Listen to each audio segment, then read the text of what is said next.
Okay. Okay. Are we ready to do this? Has everybody got their Viking helmet on? Are we ready? Are we pumped? How's everybody doing in chat? We have got some fun stuff to look at today. I don't know if y'all are excited, but I'm excited. Good morning, Mr. BuzzFuzz. Cam Fan, Chicken Richard, Card Shot, good to see you. Rob, I saw you. Brody, thank you for swinging by. Cothern's here. Everybody, thanks for staying up late with us last night playing some Commander and now being here for the Kaldheim reveal. Clay, good morning. It is an exciting day. These are some of my most anticipated and favorite days of MTG. I'm sitting here refreshing, waiting for the official channel to turn on. We have got some Vikings, some Berserkers to check out. Super excited about it. No problem, Food. Thanks for letting me know.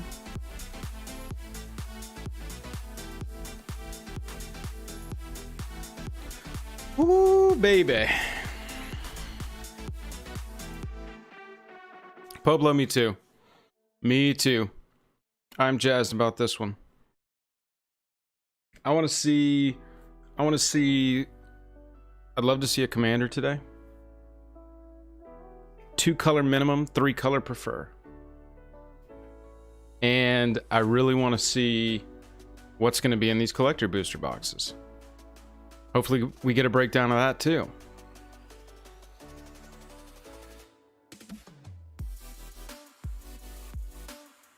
Adrian, appreciate that. Yesterday was a weird one, rough one, but we're all still here. 2-mana Tibble. Yeah, we'll see. We shall see. Speculation is over. Everybody's calls are locked in.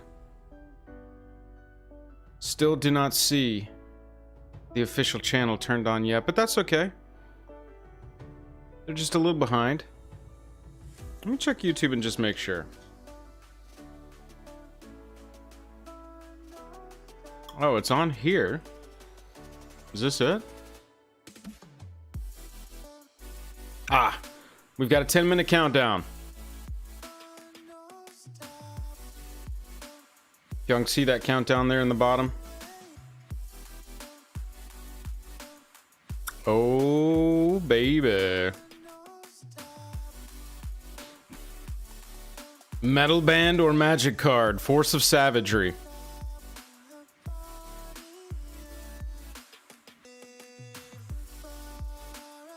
Pretty sure that's a Magic card. Could be wrong. Pretty sure, though, that's an MTG card.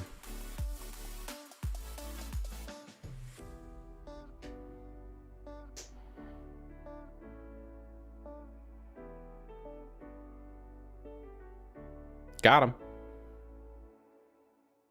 Trampling 8-0. Nice. Going to be using a lot of music, supposedly, so watch the audio. Well, what can you do, right? If we get claimed, it is what it is. Yeah, it makes sense. Oh man, I didn't even think about that. I wonder if the Twitch streamers are thinking about that. It's less of a big deal here on YouTube because all they do is just give all the money that the video makes to the person who actually owns the copyright and call it good. You can get strikes if you're using it maliciously or repeatedly, but it's rare. Over on Twitch, that is like a zero tolerance policy. So, we should be fine. Huh, is Damnation a metal band or a magic card? Get your answers in now.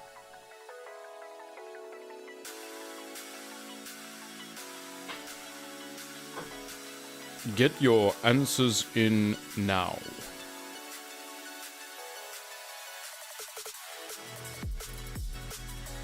Daily Wild, because they want to make sure you're here, baby. They want to make sure you are present. Look at this art. Look at this art from this set. I'm loving this. Is Damnation also a metal band? Is this the trick question? Is this the trick? This could be the trick. Nope, just a magic card. Like we all knew. Like we all knew. World Fire is a magic card too, right? If I'm not mistaken. Rob, you're gonna have to tell me what AFC... Oh, I see what you're saying. Your gear arrived. I see. I read that as UFC at first, and I was like, what are you talking about?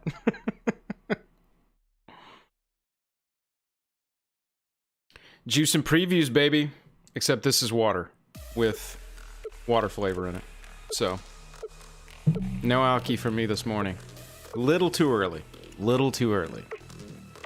It's just a little too early. Magic card.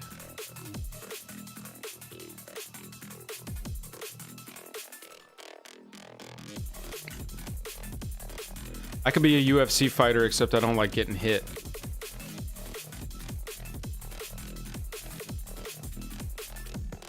Red Fang. That sounds like a metal band. That's a band. Absolutely, Card Shop.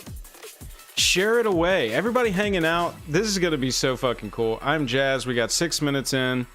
6 minutes left, rather, before we start rocking and rolling. If you're new to the channel, hang out. See if you like our little community we built here. We've enjoyed it. We got a lot of berserkers in chat today, so watch out.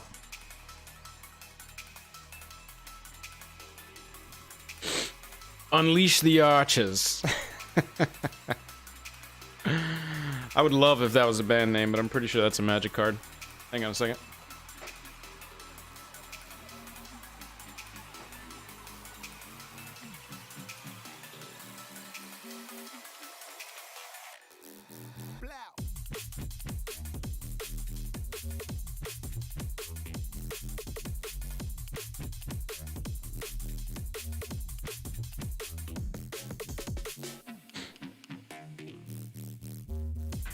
Unleash the Archers as a band? Really?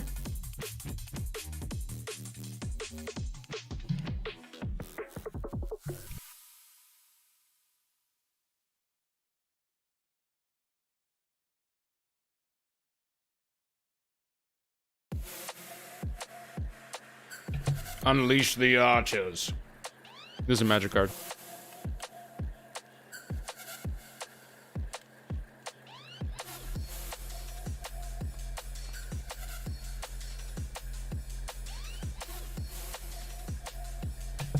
Alright, I gotta figure out... I gotta go listen to some Unleash the Archers. Esteban Alberto! Hello from Mexico! Good to see you, my friend. Are we jazzed? I'm getting more and more hype as we go. Living Death. So the way this is gonna go, we're gonna watch this stream as it goes. I'm gonna try and reduce the amount of talking that I do over the stuff that's happening. I've gotten some feedback in the past that I talk too much. Makes me a good YouTuber, not a good live stream party watcher. I'm that annoying person in the movie theater talking to the characters here. But we're gonna check it out, and then after we're gonna kind of like post-mortem everything we've seen. Should be a fun time. Like I said, I'm super hyped on this. Woke up thinking about Vikings this morning. Mauricio Brancalho, I hope I pronounced that correctly. Greetings from Brazil. We're worldwide today, y'all. We are worldwide. Randy is over the trivia. Over the trivia. We're moving on. Let's get out of here. So, Randy, you don't want me to me to change the channel into a MTG trivia channel? We were thinking about it, but if you're not into it, we won't.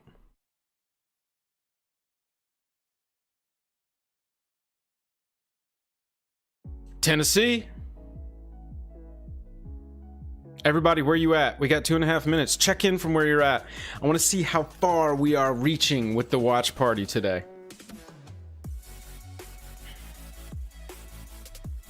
All is dust is a magic card. Randy, write that one down. We got that one right. Warsaw, Minnesota, New York, Charlotte, St. Louis. Hope you're not a Cardinals fan. Chicago, Montreal, your mom's basement. Dope. Sydney, hell yeah.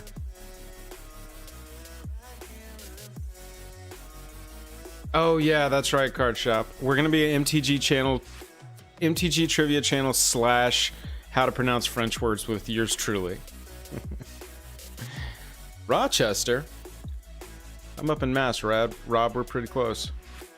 Jackson. Card Shop, you're in Bastrop. I know where you're in. I know where you are. Spencer Ward, you're from Cumming? I grew up in Noonan.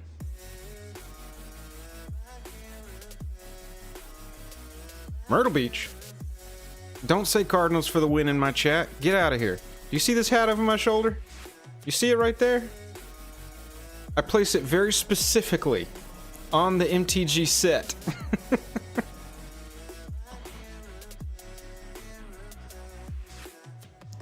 Secret layer. Oh man, yeah, we might get a secret layer announcement today, Randy. That's a good thought.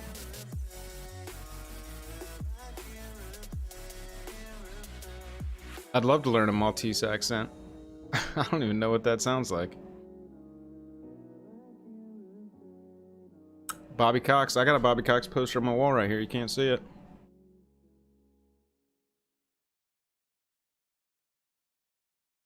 "30 seconds, y'all. I'm about to fire this up. Let me get the levels right. Y'all tell me if y'all can hear this, okay? Not gonna be able to hear it yet.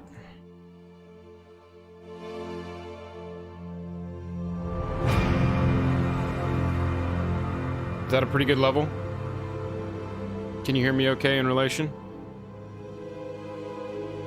Checking that music, checking my talking. And of course it goes quiet.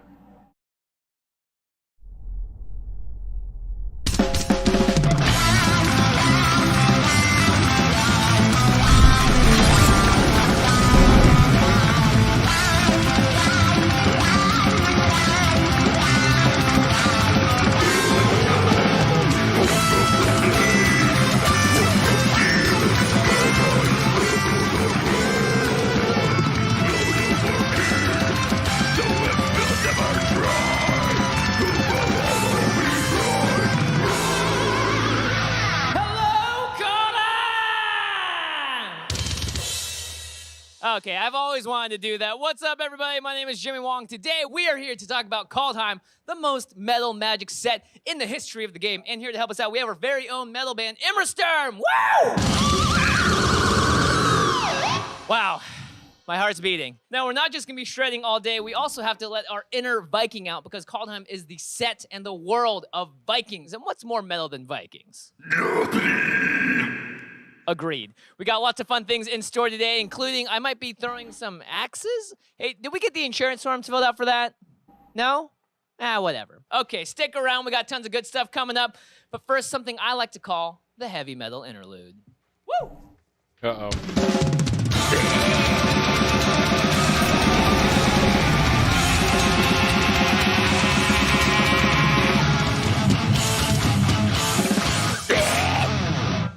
All right, we are back, and joining us today is Cynthia Shepard, art director at Wizards of the Coast. Hello, Cynthia. Welcome back. Hey, Jimmy. Thank you so much for having me back. I am so excited to talk to you about this set today. Yeah, I can't wait. So why don't we just start with the backstory? What can you tell us about Kaldheim? Well, when we were creating it, we started with like, you know, what are Vikings like? And they don't do anything in half measures. They go all out. So we decided it was a matter of like go big or die gloriously in battle trying. So instead of just one unique place, we made lots of unique places in Kaldheim. And instead of one or two creature types, there's lots of different epic creatures and bigger feats, and everything was just go big or go home. That's amazing. Well, we talked about creatures, but I'm interested in planeswalkers. So who can we expect to see in this set? Well, I mean, I could just tell you, or we could have some help from the band. Ooh, that sounds like a pretty good idea. Hey, Max, what do you think? Yeah! That's a resounding yes. Well, all right then. First up, we have Kaya the Inexorable. Yeah! She is the hero of the story here in We've seen this Kaldheim, one. and we've seen her all around the multiverse, you know, Empty, is it killing quiet? ghosts, Are the hunting audio them as an volumes assassin or for audio hire, levels good, and everybody? Here in Kaldheim, she's hunting a different kind of mysterious prey. And I kind of wonder what that shadow is in the background of her borderless art there. Oh yeah, some hints. Okay, who else do we got? Next up, we have Nico Eris.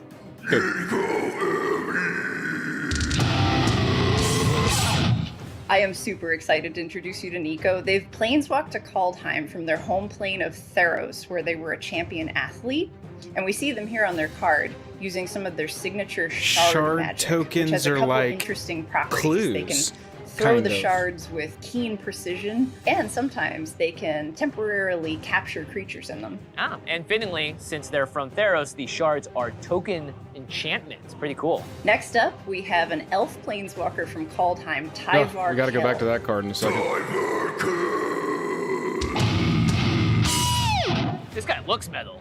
I think that's the way he would want to be introduced all the time, you know? Like I said earlier, Vikings don't do anything in half measures, right? And neither does Tyvar, especially when it comes to his gym membership. Yeah, no kidding. I'm a little envious, not gonna lie. And lastly, we have our returning villain, Tybalt.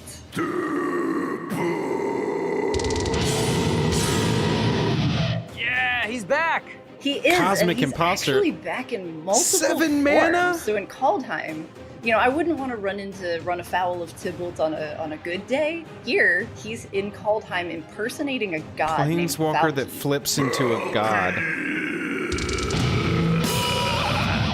Very cool. And it's a return of the Molo double-faced Oh, card. that showcase That's right. looks So sick. there's multiple ways that you wouldn't want to run into him in a dark fjord. Ooh. And I love the showcase art on this. It looks like it was chiseled by ancient Viking architects. It's true. We employed actual Vikings to carve the showcase frames for this Oh set. my I would gosh. expect no less. Okay, we've seen some awesome cards. Where can we find out more about the story behind Kaldheim? Well, just like in Zendikar, we are doing web fiction again, so please keep an eye out for that soon. Like, really, really soon. Oh, it was I God that definitely flips will. into Well, in that Planeswalker, case, I not think it's time Planeswalker to that take flips a quick into little God? break. What do you think? Yeah, I think it's time for a heavy metal interlude. Yeah.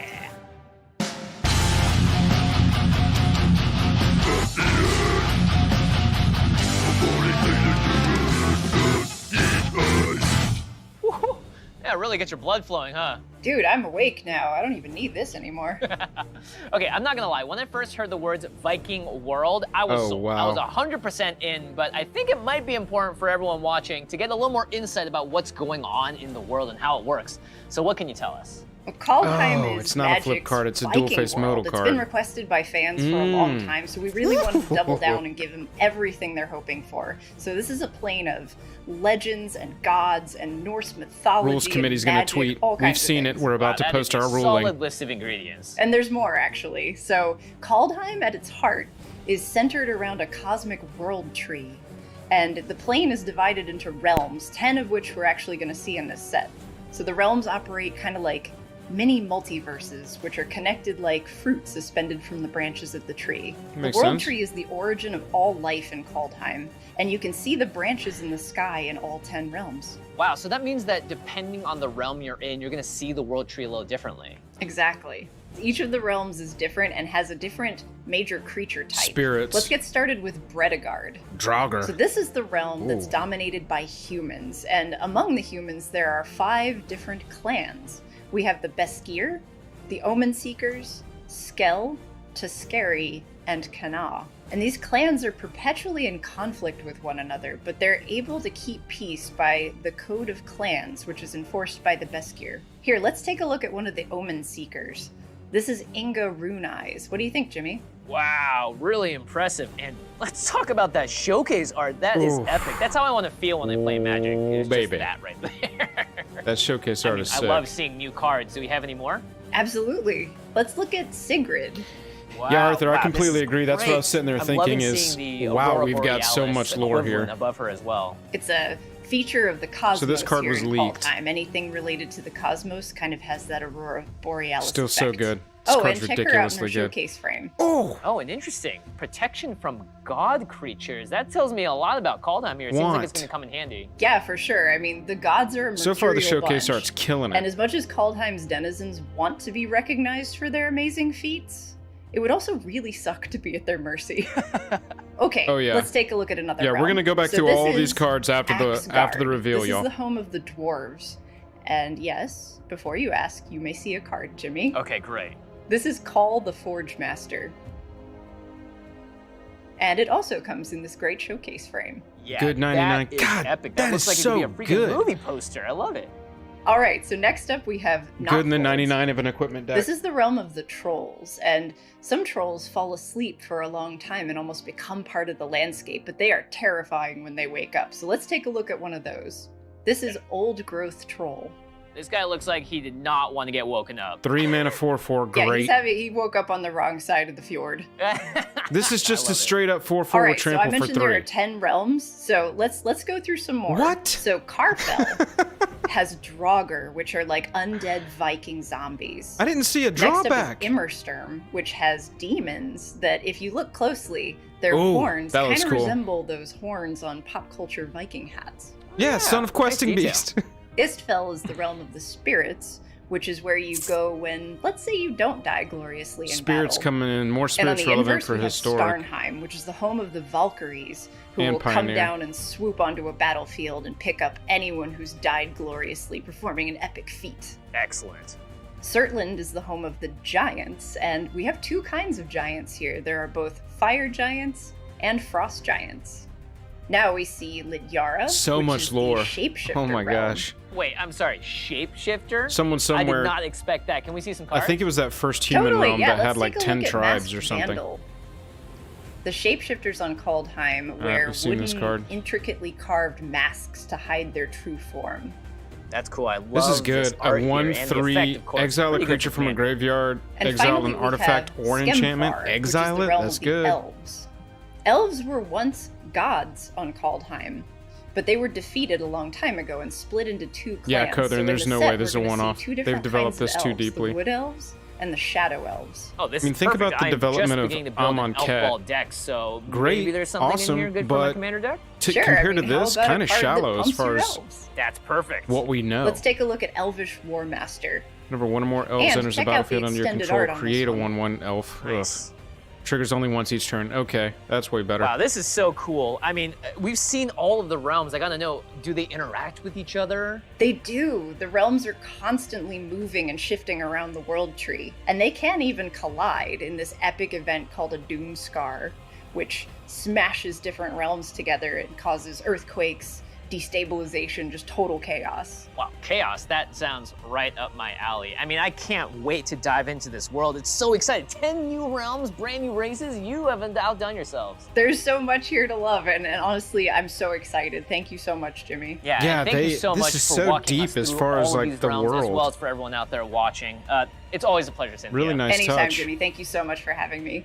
Okay, before we dive any deeper, we did something really cool with metal bands and preview cards, and we've got our good friend Don Maddock here to tell us more about it. So check it out. Jimmy, I am so excited for this set. If you don't know, I'm a huge heavy metal fan and I love Magic. And this is the best of both worlds. It's like nothing we've ever done before, and I've been banging my head against the wall for years to try and get something like this to happen. To kick things off, we got to work with some of my favorite heavy metal bands, and we got to talk to them about storytelling, music, magic. We even got to tease some cards on the way. Super cool. I think you guys are gonna love it. It's time to check out some heavy metal magic. We are Angra, Smolder, Rhapsody of Fire, Oceans of Slumber, Almond of Mars, Forge. Or Mastodon. So the new Magic set, Kaldheim, is surely the most metal set they've ever released. And of course, they need Yeah, a that proper dude's metal beard band was to help was introduce it. crazy. And that's us. Metal in general would be a pretty ideal soundtrack to like smashing somebody with some crazy weapon or something like that. There's definitely a connection between the fantasy and the heavy metal and the world of Magic cards. There's a huge collection here. My favorite card is Mind Twist. Of course, it's the Italian version. This is the Mind Twist, and I also like the picture on that. So we have like this very like intimate relationship with Michael Whelan. Michael Whelan has also done artwork for Y'all don't Magic mind. the Gathering. Yeah, then the last I'm gonna bring this up while his art on it, and was while they're talking about how much they love Magic. Cards with Valky, this God of special Lies. guest artist. Kaldheim is about Vikings meet metal, epic tales and stories. So naturally, When Valky enters the battlefield, each opponent reveals their hand. For each opponent, exile a creature card they revealed this way until Valky leaves the battlefield. And my sword, and a little bit of rosacea that I have on both cheeks. Exile a they gotta reveal their whole hand for 2 mana. The modal DFCs are coming X, choose a creature card exiled with Valky with converted mana cost X. Valky becomes a copy of that card. It's totally metal. we get to show you a super rad card. Check what? out Halvor, God of Battle. Realm Walker. Called the Fire of Heroes. Magda Brazen. Yeah, we've seen these cards. She's a Just making dwarf. sure. Who's like sturdy, you know? Thanks everyone for hanging out with us. Stay Tibble, metal. Cosmic Imposter. All right, that's pretty awesome. What does everyone think about Kaldheim? We'll come back to that. Pretty cool, right? When are you gonna throw the axe? Right, the axe. Actually, I had another idea. I've been waiting to tell you guys about this, but I had it especially made. Boom! I'm a part of the band, baby! Nice, we're matching. Okay, so how about we practice that sick guitar solo? Yeah, I've been working on it for a while? Okay, let me get up my whip, my ride, my Mustang. Woohoo! Don't look too much, it's mine, okay? All right, yeah, I get it, you're jealous, it's cool, don't worry about it. All right, you guys ready to rock? Let's do this thing.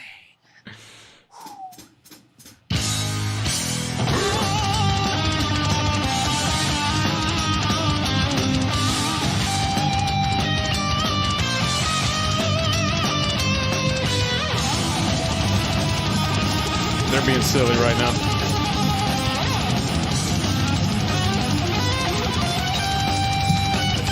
Yeah, Arthur Jimmy! agrees. Hey, Jimmy! Hey! Sorry, someone's calling me. Just give me a second. All right. Thank goodness. Here we go. Hey, sorry to interrupt. Yeah, no worries. I was just jamming out with the band, you know, my best buds. That's cool and all, but I think everyone's here to hear about the new set and not hear you play some air guitar. Wow, you know what? I think you're right. This guy calling it. Okay, hey, take 5, everybody. I'll be right back. Your star member. Me. Maybe. All right, Mike, I can't wait to hear Chicken more Richard, thank about you. the mechanics You of read the my set. mind on so that. I think we should start with returning mechanics. What can you tell us? First up, we're bringing back modal DFCs. Yeah, I love it. Yeah, and we really wanted to make Forever. sure they hit the theme of Kaldheim and just bring out the best of that Viking world. So let's take a look at a few of the modal DFCs in the set. Ooh, we have the 2 lands again. Yeah, the pathway lands are back. They're so easy because if you need green mana, you play the green side. If you need blue mana, you play the blue side. It's exactly what you want when you need it. And not just that, but I can see that we have amazing borderless frames as well for all of us Commander aficionados that have to just have the nicest looking cards. So thank you for that. Yeah, I totally love these borderless lands. They just show off the world of Kaldheim so beautifully. Our players love them in Zendikar Rising. We knew we needed to bring back the additional 4, so we have all 10 pathway lands now. Yeah, that's great. And they all look amazing. Okay, so are there any other modal DFCs that you can tell us about? Here, let's take a look at Alrund, God of the Cosmos. Here we This go. is a modal double-faced card. On the front side, it's Alrund, God of the Cosmos. 3 blue for a 1/1 legendary creature, God. This is so Alrund dope. gets +1/+1 for each card in your hand, and each So this is- foretold card this is you the own dude. in exile. At the beginning of your end step, choose a card type, then reveal the top 2 cards of your library. Put all cards of the chosen type into your hand, and the rest on the bottom of your library in any order. On the other side, it's 5 mana, Whispering 1/1. Raven. 1 in the blue for a 2/3 legendary creature, bird, Hand's gonna flying. Whenever Haka, Whispering Raven deals combat damage to a player, return it to its owner's hand, then scry 2. All modal DFCs in Kaldheim are legendary gods on the front, a permanent on the back. That's Odin. You know, one of the awesome things about Haka, when it does combat damage, it comes back to your hand. So you can hit them with Haka a few times, and then Allrund will come out, your hand will be loaded up, and you'll be ready to go. That's great, and I love the thematic tie-in here. Allrund has one eye and a cosmic raven, so seems like some keen-eyed players can figure out who that is inspired by. Yeah, absolutely. And hey, check out this awesome showcase Viking frame. We really love how it's showing off the knot work. Look at that we raven. think our players are going to love this. Yeah, I definitely love it. Oh my you all have gosh. 10 realms to display here, and it's cool to see it in 2 different kinds of art as well. Now, I did hear from a little Raven that the sagas are coming back, and that I'm really excited about. Yeah, they are coming back. They felt right at home here in Kaldheim with its epic legends, its Viking stories, and it's really cool because some of the arts from the sagas are actually hand-carved pieces of art. Here, let's take a look at one. This is Binding the Old Gods. 2, a black and a green for an enchantment saga. As the saga enters and after your draw step, add a lore counter. Sacrifice after 3. 1. Destroy target non-land permanent an opponent controls. 2. Search your library for a forest card, put it onto the battlefield tapped, then shuffle your library. 3. Not bad. Creatures you control gain Death Touch until end of turn. Wow. It's That third multicolored, the one's first of gonna its be a kind in the miss sagas. sometimes, but and look at this. I mean, destroy I don't even know what to into look at ramp here. is The not awesome bad. You are on hand-carved 4, wooden so painting, or the amazing effects that this has as a saga. Yeah, you get to play with a gorgeous magic card and be destroying your opponent's permanents.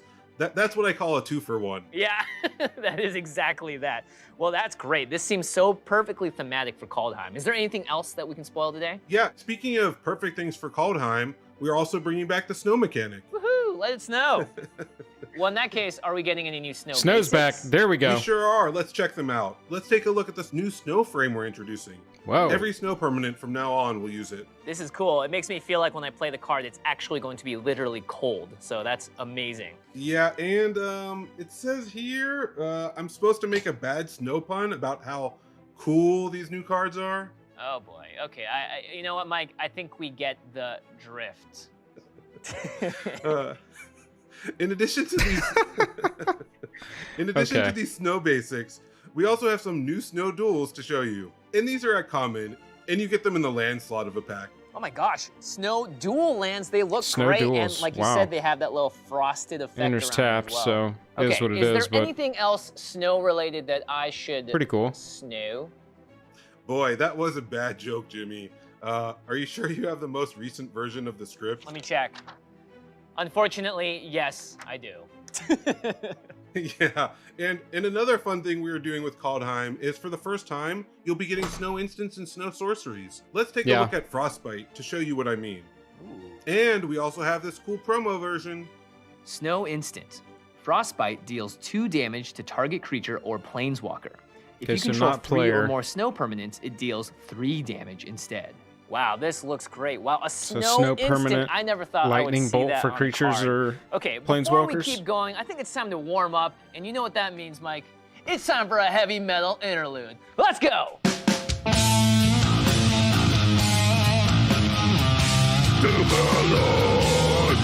Yeah, they're still really cool.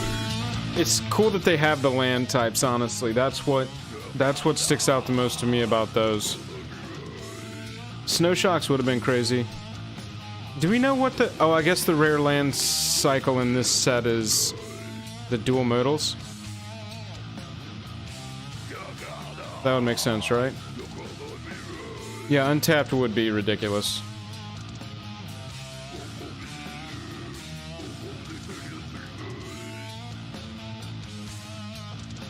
Yeah, I mean, Kodrin, they go for it.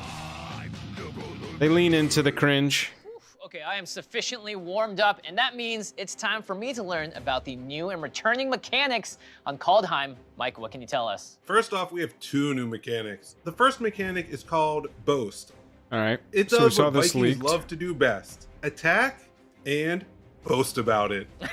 That sounds very fitting. Yeah, and it's so much fun in Hopefully we gameplay. get a new card Let's take here. a look at Vargoth, Blood Sky Sire. Oh, yeah. 2 in the black for a 2/3 legendary creature, Demon Rogue.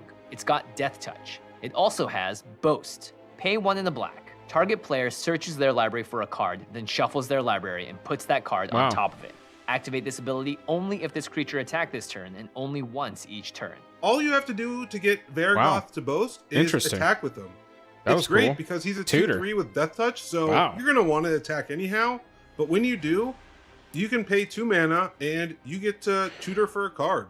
Wow, or you can have another player tutor, and because it's a legend, we also have this really sweet showcase frame. This is as metal as it gets. Yeah, I totally love the showcase frame. Each legendary so creature cool in Kaldheim has this awesome metal showcase frame. It looks super stunning. I love that knotwork art treatment. is...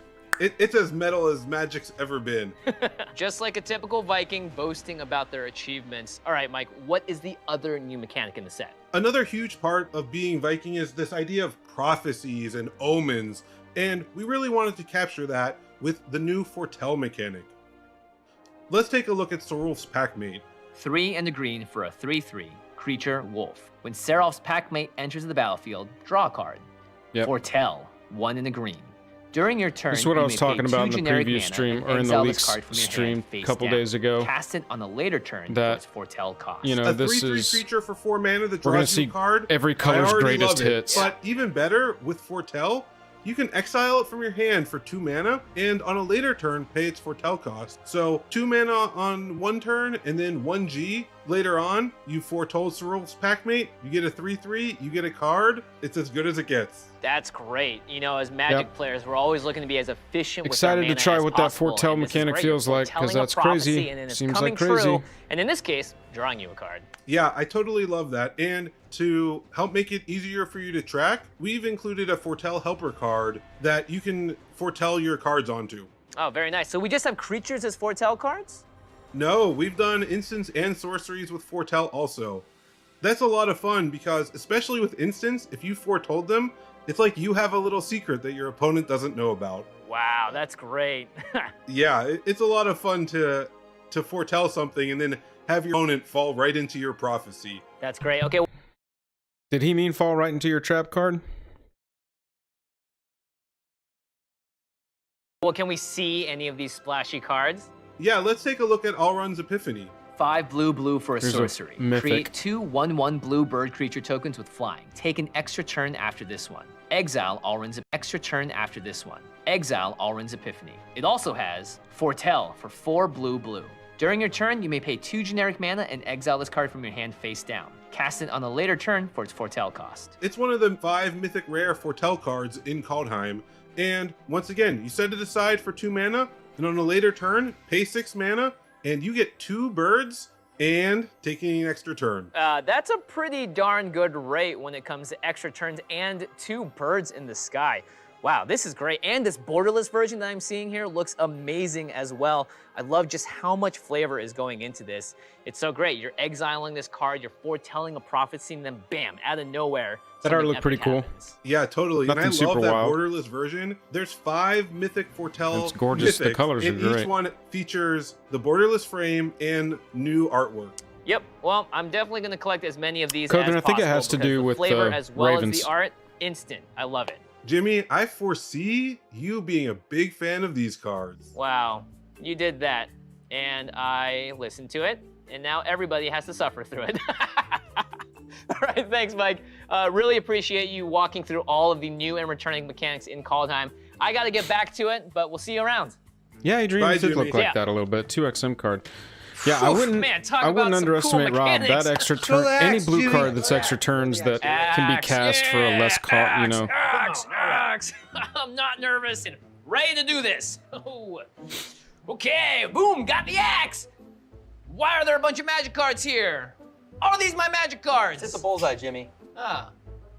Okay, yeah. Rob. Oh man, why is it so heavy? Oh god. Oh, it's actually sharp. Oh no. Okay, I'm definitely ready to. Oh my gosh. Someone's calling me? No way. How convenient. Oh, yeah. Thank All right. goodness. Hey, How can you convenient. hold this? Oh, yeah. All right, these pants are super tight. Oh, Matt Tabak called. Missed it. Ooh, but he did leave a voicemail. Just gonna check this. Sure you are. Yeah. Hey Jimmy, it's Matt Tabak calling. Look, I guess you're busy. I thought we were gonna do the Kaldheim booster fun thing for the video. Here we go. Looks like you're not there. No problem. If Here you're tied we up for the rest of go. the day, I'm gonna go ahead and just leave all the information on the message here. All right, Jimmy, we've got some really fun stuff in store. Now, as you've already seen, the new showcase treatment based on Viking sculptures and metal posters. Most of the legends in Kaldheim get to rock this look, and it is one of the coolest things we've ever done. Hey, how long is this gonna take? Shh, I'm on the phone. As you know, we introduced Come set on. boosters in Zendikar Rising, and they're back in Kaldheim, along with collector boosters and draft boosters. Draft boosters are still the packs aimed at being the best way to draft and play, and every one of them includes a snowland. We've also done a bit of updating to the set boosters so they can show off all the cool elements specific to Kaldheim. And with each one, you have a possibility of opening up 4 rare and or mythic rares in each booster, with a maximum of 3 mythics. So Jimmy, I'm telling you, you gotta check these out. These are the packs curated for a fantastic opening experience. So here is what you can get in a Kaldheim set booster. Ooh, he's talking about set boosters. He's talking about set boosters. He's talking about set boosters. Set boosters? Yo, what is he talking about? Set boosters! Up first, you're greeted with an art card unique to set boosters. Come on. Now, there are over 80 possibilities that show off this beautiful Viking-inspired world. And there's a 5% possibility that your art card will be upgraded to a gold foil stamped version. Then you have a land card. Now for Kaldheim, this is going to be one of the snow basic lands or one of the cool snow duels. And there's a possibility that that is upgraded to a beautiful icy foil. Then, for something else unique to set boosters, you have a mix of 6 commons and uncommons, and cards within their rarity are connected somehow. They're like stories. You get a story with the commons, and you'll get a different story with your uncommons. Next, let's talk about wild cards. These 2 slots exist to give us some fun excitement right in the middle of the pack. And these 2 cards can be anything, from a common right up to a rare or a mythic rare. In fact, they can even be part of your connected cards. Now you can open up to 1 rare or mythic rare in these 2 slots. And then we have the guaranteed rare or mythic rare slot. Now, I know what you're thinking, and yes, this slot can be the gorgeous metal Viking showcase treatment, or it can be a borderless card. And then we have the head turner slot. This slot exists to show off some of the cool and unique things about any given set. We notice. Now for Kaldheim, it's going to be a snow common, a snow uncommon, a showcase uncommon, or one of the unique rares to theme, set, collector boosters, and some of the commander decks. Next up, we have a guaranteed foil, and it can be a rare or mythic rare, or even one of the showcase cards. Lastly, you get a token, ad, or minigame card. Or, in one of every 4 set boosters, you get a card from the list. What's a Or minigame as I said card? it last time, the list. The list is a curated list of 300 cards from our history that we've chosen to show off the cool mechanics. We've slightly updated the list by switching out over 40 cards to set-specific cards aimed to be thematic with Kaldheim. Here, let's take a look at 3 of those cards now. Cavern of Souls, Cold Storage, and Dark Depths. Whew, that was a lot. The important thing to remember, set boosters are made to be cracked. So, I guess that's it. I hope the video shoot is going well. I'm really sorry that you didn't answer the phone, so I can be a part collector's of it. boosters, That come would've on. been fun, but it's fine. It's great. Have a great time. See ya. Man, Matt Tabak, that guy leaves some detailed voice messages, let me tell you. Oh, interesting. Right, axe throwing, yeah, I can definitely do this. Okay, well, you know what? Saturnian, If I am if you gonna need do a this cavern, for that is you, not the place to for get you, it. for you, and the internet, List may as well cards. make it a little bit harder on myself, you know? Yeah, here we go, Boom, blindfolded, Jimmy Wong, YouTube video, this is great. This is it, right? Y'all ready for history to be made? Here we go. Viking! Yeah! Ha! Yes, I did it!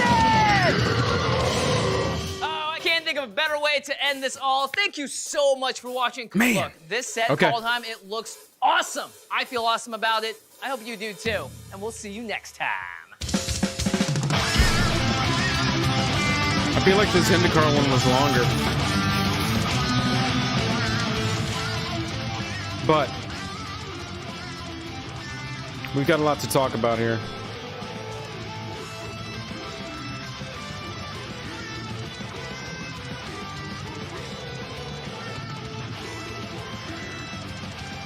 Looks like that's it.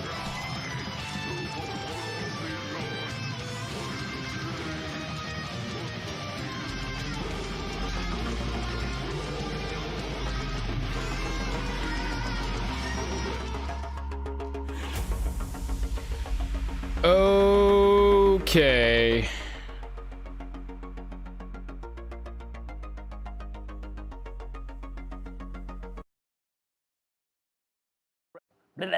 We do want to hear about this. I gotta get this keep. Ha ha!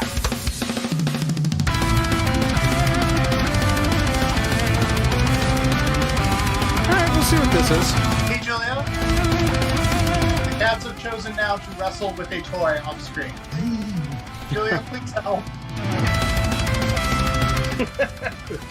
Great face. Great face. I know, it's not metal, just smile, bro. Yeah. Did the doorknob just fall? Yeah, of course.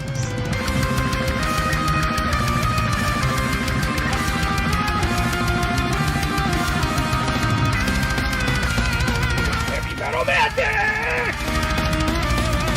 All day, I never stop.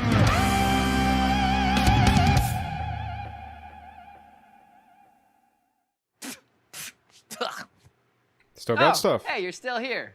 Well, since you've stuck around for so long, how about you just get to see one more card? Okay. Glad we stayed. Gotta stay.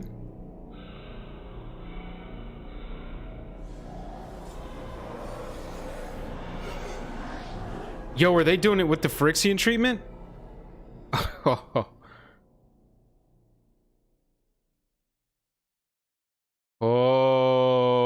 Okay. Okay. Okay. Okay. All right. Okay. Let's take it back. Beautiful part about YouTube is we can scrub through and see what we want to see. First up is whatever this is. Look at this frame. Who in the Discord was talking about we were going to see some dope Phyrexian frame?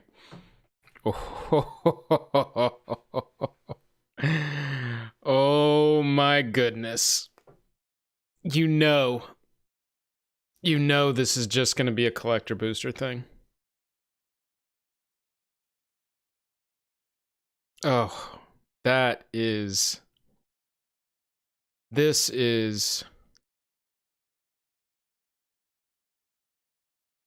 pretty sick right here. This is pretty sick. Oh, hell yes.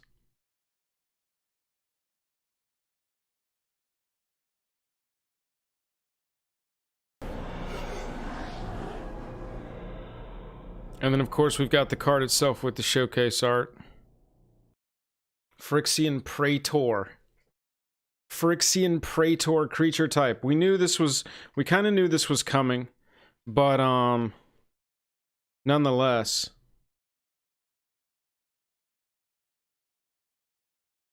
Sorry about that. Nonetheless, still very cool to see. Oh, come on. Did they make the stream go private?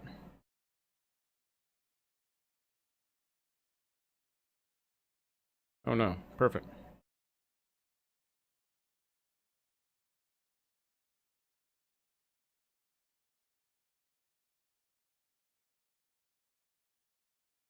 There we go. Look at that thing. Vorinclex Monstrous Raider. God, look at that art.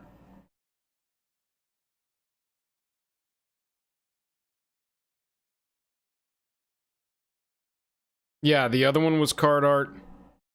Other one was number 333.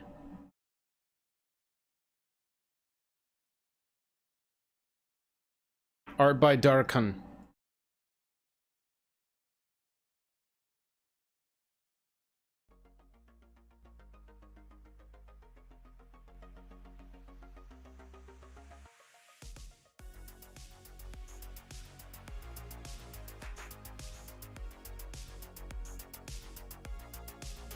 Art by Darken. Yeah, this has got to be the same card, right? I mean, this is... We saw this card in Leak, and 6 mana, 6/6 there. All this freaking text.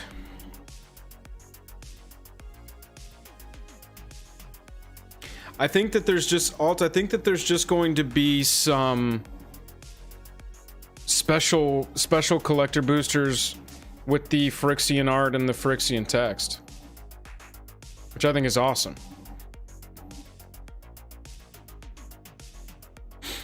Yeah, we didn't get to see what runes are yet. But we did get to see what shards are. We got a lot to unpack here. We can go right back through everything via Hipsters of the Coast. Big thanks to Hipsters of the Coast, friend of the channel. Perfect. So we saw Nico Aris. Blue, white X. When it enters a battlefield, create X shard tokens. Shard tokens are enchantments with pay 2, sacrifice this enchantment, scry 1, then draw a card. +1, up to 1 target creature you control can't be blocked this turn. Whenever that creature deals damage this turn, return it to its owner's hand. -1, Nico deals 2 damage to target tapped creature for each card you've drawn this turn. And -1 to create a shard token. Good to know.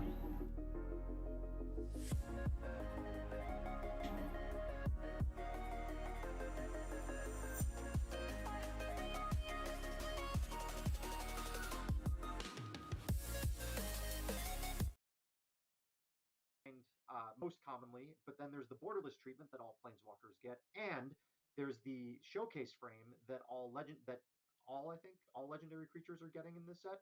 So you've got 3 different types of forms that you can find Tybalt, and I believe it's the only card in the set, with maybe one exception, that has 3 different forms in which you can find it. Even more information. We will get to that other exception in a bit. Yes. Yeah, go ahead, Megan. Also, these abilities are great. Like it's a fun card. It looks like it's gonna be a lot of fun. 7 mana is a lot though. It's a lot of mana. It's kind of at the opposite end of the spectrum from his original 2 mana form, but it's a very powerful card. It does a lot of different things. I think we're going to be seeing quite a bit of that. Does that sound good, y'all? Can you hear it okay? Standard. Next up, we're going to head to the gods. So we've got gods in this set again, but they're a little different than what we've seen in the past. In the past, gods have had different ways of either being indestructible or coming back. So let's put up Alrund. And Alrund, God of the Cosmos, is our take on Odin and Odin's Raven. So, Megan, your reaction to this card? I loved that that these gods in like words like Norse mythology, like they don't have that indestructible. It's not about devotion. They're just gods, and they're infallible. Not infallible, the opposite. Whatever. So super. I love the flavor of it. And every time I see the frame for Kaldheim, the showcase, it's just like chef kiss. Those cards are just absolutely gorgeous. I just like, Megan, you're gonna talk about Alrund, and I'm like, blue, because I'm not a blue player, but And Megan, how are these gonna work in Arena? Oh my goodness. Okay. Same way that so we had the modal double face cards for Zendikar Rising, and it's going to work just the same in Kaldheim. So when it's in your hand, when you go to cast it, you'll have the option to choose which side, and we will have also all the showcase treatments as well. More information will be coming on that in the state of the game. Great. The other thing I want to note with this card, and the Commander Rules Committee weighed in on this last month when we started showing some of these off, is that I saw this question in chat a lot, so I want to make sure to cover it. So if Alrund or any of the other gods are your commander, you can play them from either side. The commander tax applies each time, no matter which side you cast it from, and it always goes up. It's not like the tax applies to each side differently. So that is how that's going to work in Commander. Well, and previews should start also like almost coming immediately, in right? this set Today is the So- return of sagas. So we showed off. All right, so they're just Binding going of back over Old this stuff now. Gods, which is kind of powerful for uncommon, Steve. Yeah, sagas are going to be at uncommon. We showed one off earlier this week. Yeah, for an uncommon, that it is had a powerful. giant This will be a theme. great But yeah, limited we've got card. Binding of the Old Gods. All-star limited card. Sagas are among the, I think, one of the most popular mechanics amongst players to return, and I think that there's a good reason for that. They have a lot of utility. They make the game really interesting. It requires a lot of tracking of stuff. So this particular saga at uncommon, for 4 mana, you're getting to destroy a non-land permanent at uncommon at sorcery speed. That usually is upshifted to rare a lot more often in my experience. But not only do you get to destroy an online permanent, then you get to rampant growth for a forest, and then the third one is almost just icing on the cake because you've already destroyed your opponent's for best sure. non-land permanent, Chicken. and you've gotten a forest for yourself on presumably turn 5. So it's seems really, really powerful on the face of it. This is something that I'm going to take pretty highly in limited and hope to cast to great effect in those limited games. And I feel like this could potentially find a place in standard. I don't know. Sorcery speed removal is always an iffy proposition. I have one word for you: Yorion. Two words. Yorion goes with Yorion everything. Yorion goes with everything, man. Yorion just makes everything better, and that is a true statement. Now, the other thing that I want to note on there for Megan's shaking her head. Megan and I play Magic very differently, and that's okay. I am a the other filthy thing I casual, and I will say it loud and proud. The other thing I wanted to point out on Binding of the Old Gods was that the second ability searches for any forest card, not just a basic forest. That matters for cards with basic land types, which, you know what, we'll talk about in a second. Card shop, I bet it'd be It's kind of a good expensive. transition, except we're going to get there after we Super talk expensive. about the snow basic lands. So we've got the return of snow. These look cool. What do y'all Megan, think about your the art thoughts on the these? Return of snow.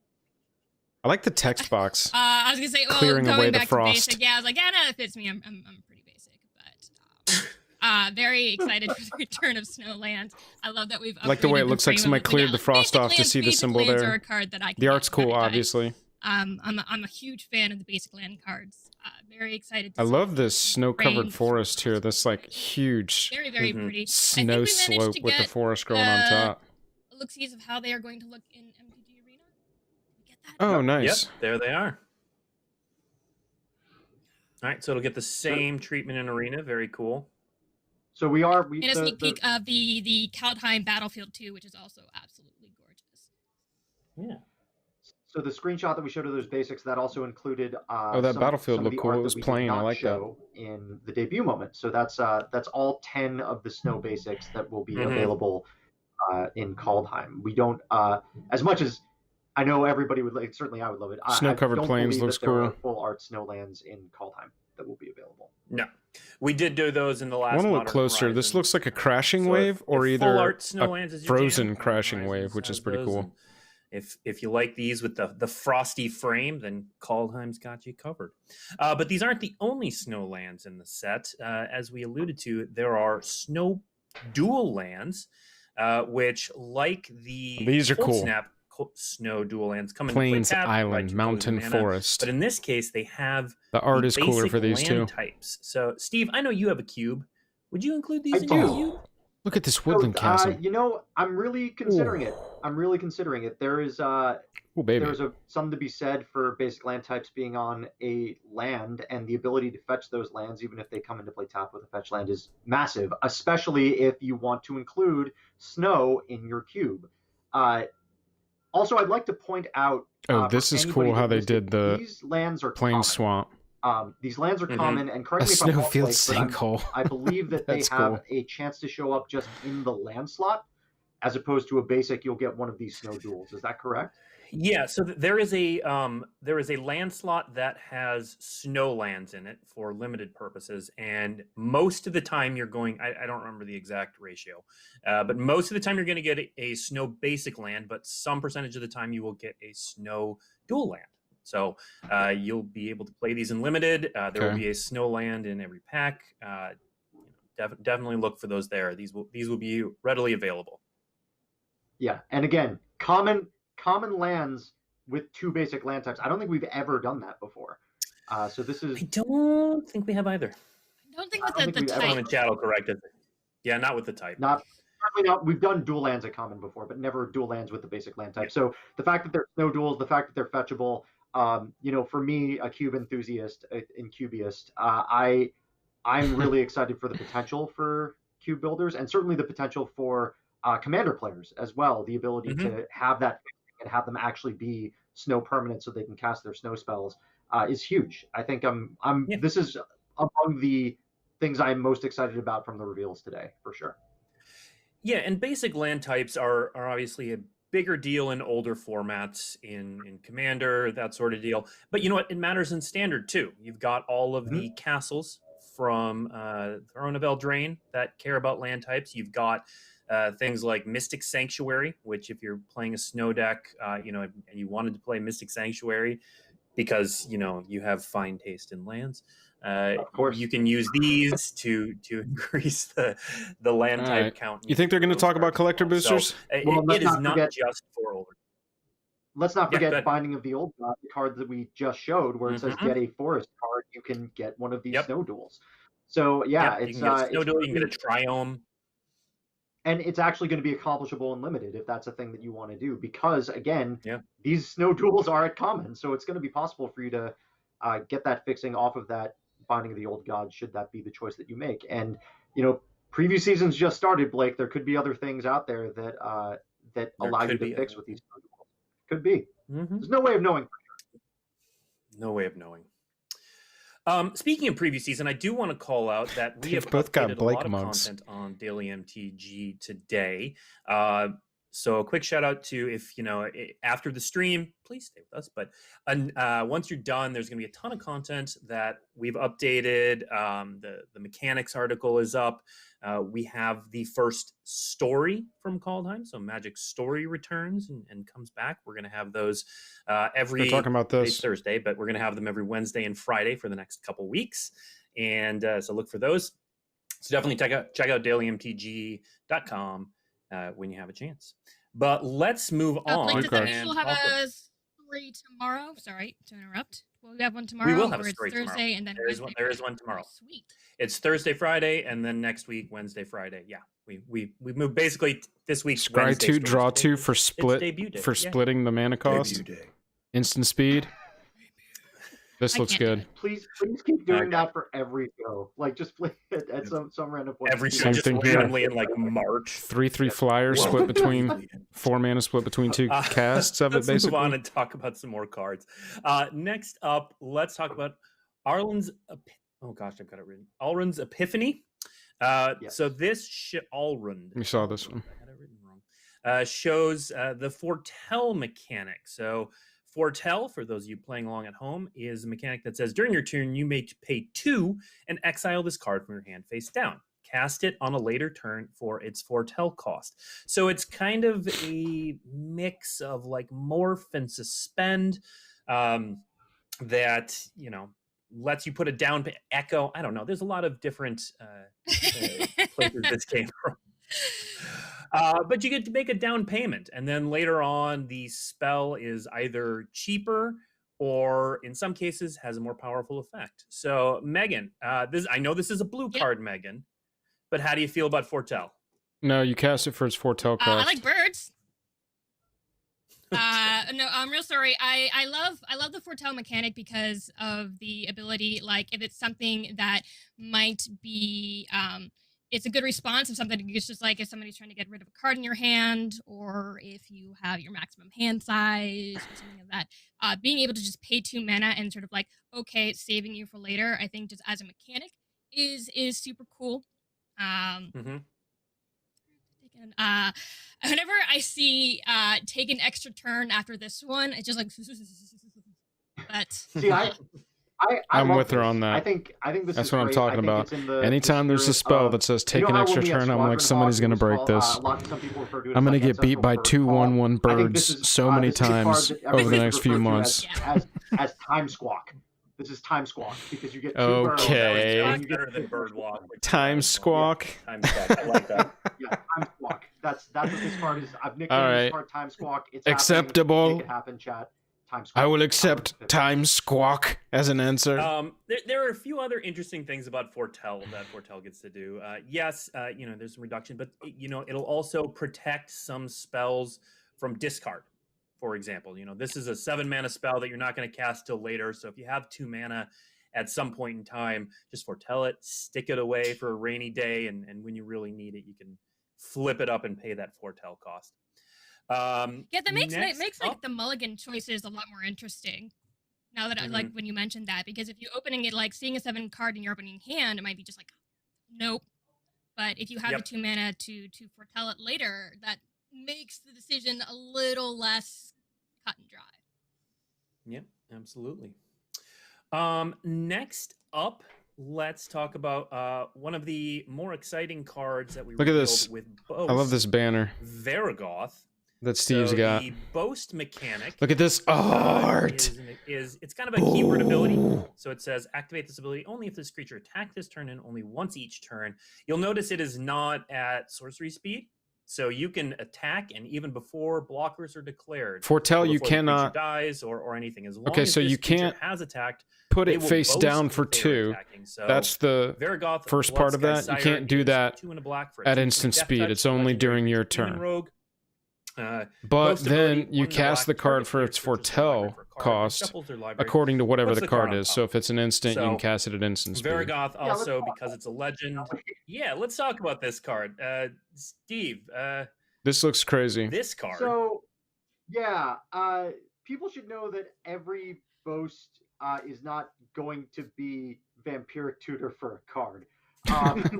Like everybody, there are different Boast abilities. This happens to be Varagoth's. It is very powerful. But let's, so this is essentially you're paying 5 to tutor a card to the top, right? Like let's be real about it. You get 2 for the body, and then another 2 for the ability. Plus you have to be able to untap with it. So, it is very, very powerful. Like anytime a card says like search your library for a card. Both arts and look either put it dope, in but your hand or that put it on top. alternate It's real good. showcase It's gonna art. be a really good card.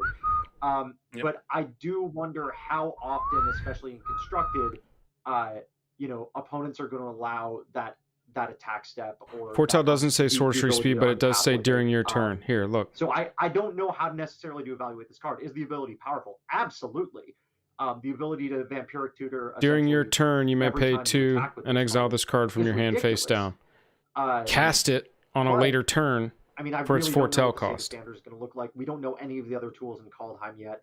And So during your turn, you can put it worst, face if you down pay for the 2. mana, At Varagoth, instant speed, you can pay 2, kind of scry 2, draw 2. itself, right? Because the card doesn't go to your hand; it goes on the top. So, I don't know, Blake. You're way more into competitive standard than I Right. am. Like, The what do card you is think of still this an card? instant.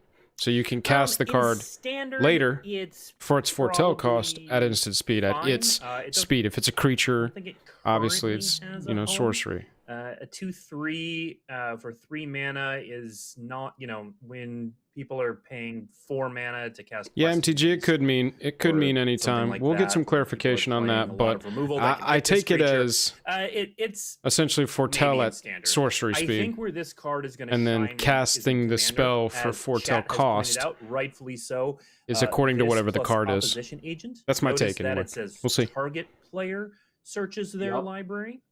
So with this an opposition agent on the battlefield, every time you boast this, you get to search target player's library, exile a card, and then you can play it. It's like, for those of you who are old like me, it's a grinning totem every turn, but you can actually just use your black mana to cast it. So this is a card I have an eye on to make a commander deck where the goal is just to opposition agent people and do that repeatedly and win with their cards. It's gonna happen.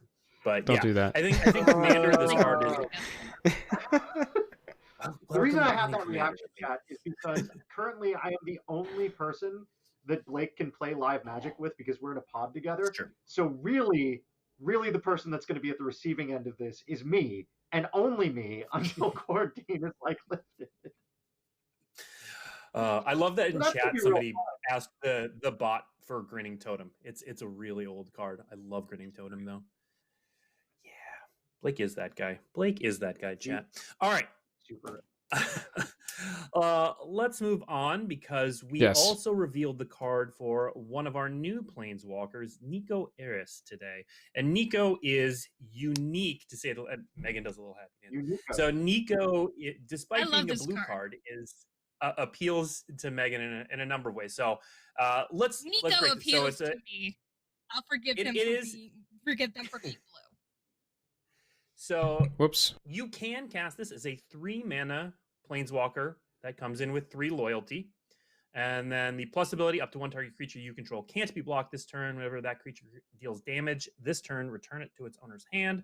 So that's got a number of ways to use it with blink archetypes, with saboteur archetypes, that sort of thing. It can deal 2 Yeah, this design is it can deal crazy. 2 damage to target tapped creature. I think I for like each this card. I you've gotta play drawn with this turn. card. For the Which preview is like event, a we'll definitely minimum build a of 2 Nico Eris damage. deck so we can see how this create a plays. Shard token. And shard tokens are new and specific to Nico. Shard tokens are enchantments with 2. Sacrifice this enchantment, scry 1, then draw a card. Megan, you were excited about this card. Share your feelings with the group. I'm excited for because I love the Theros block and Constellation and the fact that it is an enchantment token. Yeah, it's I pretty think cool. would have a lot of fun with Yeah, Brian, I tend to feel the same way. so It's I'm underwhelming off the rip. that plays out. And I just think Mine definitely comes with a more shock about the story. at the I just very think, least. as a character, they're And it could be more if you use the shards to draw cards. Yeah, and we're going to learn more about Nico's story. I think the first Nico It's interesting story is having this direct Friday. I damage could on be a wrong blue-white about card like that. Nico is involved in the Friday stories.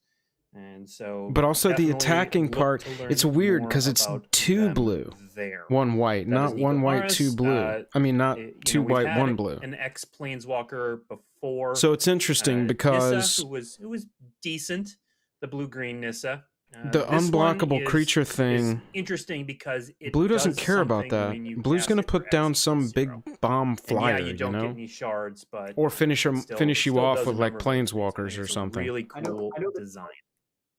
I know that most planeswalkers interact very favorably with doubling season. Yeah, but yeah, I this know it's one on color. is your It just part the of card doubly being so, 2 blue, 1 because not white only do you seems double it the seems to me to be counters, more you of an double an the offensive shard card, tokens. So and less of like the normal I can blue definitely white see some defense Bant Enchantress decks based doing some planeswalker. fun stuff with that. I'm, All right. I'm looking forward to building my brawl deck. I mean, the rare Dovin card never saw play, right? Because it was like an aggro blue-white planeswalker. That's all I'm saying. Yes, there is the commander tax, but with the X cost for games that run longer, it's just like it's words. Mana sink. Thank you. I'm like, yeah, no, it's one of those cards that like remained relevant and scales with the game, especially those longer brawl games. Yep, absolutely. I'm Arena. I All have right. brawl. Brawl on the I brain, love- absolutely. Oh, Brawl too. Next up, we're gonna. Yep, that does share remind kinda me. the Fan kicker at Fighters, the new end. set. We're We got to actually go showing rebuild the all our versions. brawl So decks. This is the other card that has 3 versions in the set. This is Vorinclex, which what? Oh, they're going to talk about it. Here we go. Yeah, so I we don't haven't even seen the know. Phyrexians in a while. We haven't seen the Phyrexians in a while, but here is a Phyrexian, and you'll note it has that Phyrexian creature type. So Vorinclex Monstrous Raider is a 6-mana 6/6 with trample and haste. already sold. If you would put one or more counters on a permanent or player, put twice that many of each of those kinds of counters on that permanent or player. Call back to Infect, which came out of Phyrexian. If an opponent would put one or more counters on a permanent or player, they put half that many. So it reduces counters from your opponent, increases yours, and it's got that sweet, sweet Phyrexian version. Oh my Steve, God. First of all, it's amazing to see the Phyrexian watermark back. I kind of love that watermark. Yes, and it's agree. on all three versions. Hard in different agree. ways, right? So on the showcase Phyrexian frame one, watermark, baby. it literally looks like it's burned into the wood, which I think is really, really cool. Seeing Vorinclex back is going to be a big look at this moment, art. I think, for a lot of players, including myself. Eating a person. Because, as you mentioned, we haven't seen the Phyrexians in quite some time. Not since they took over Mirrodin, which is many years ago, back in the before times. And this is a sweet card. Like, let's be real. I mean, when you see that Phyrexian script on a Magic card, it reminds a lot of people of the other Phyrexian Praetor that we've done in that style, which is Elesh Norn, Grand Cenobite. And it just looks so cool. It looks so cool. This is going to be one of those cards that I want to pick up, and I'm never going to be able to read or remember what it does when I play it, but it's just going to look so cool that it's not going to matter. It's awesome. And, Marcus, I'm thinking collector boosters, but we'll see. Vorinclex is a legendary creature in the set. It gets the showcase frame treatment as well. Yep. Yeah, and there's Saturnian, I tend so to many agree. implications for this card. For the It does look a little story, thick. For those who like translating the But I think it's Phyrexian on theme. language. I still really love this it. is another Rosetta Stone for you. The Phyrexian language, for those who don't know, is an actual language that you've seen it on the Phyrexian Swamp that came out in Jumpstart. You saw it on the Elesh Norn that Steve pointed out. This is going to add to that lexicon for people who like translating it. But also, as Chad has pointed out, this completely turns off your opponent's sagas and speeds up yours. Super gross. Super gross. Yep. But also I the am story really implications. Yeah. Yeah, that's my thing. Is like I'm a huge Vorthos. How? Why? What? The only thing we know is well, we know why. It's I can't the wait grand to find out completion. the answers. This is huge.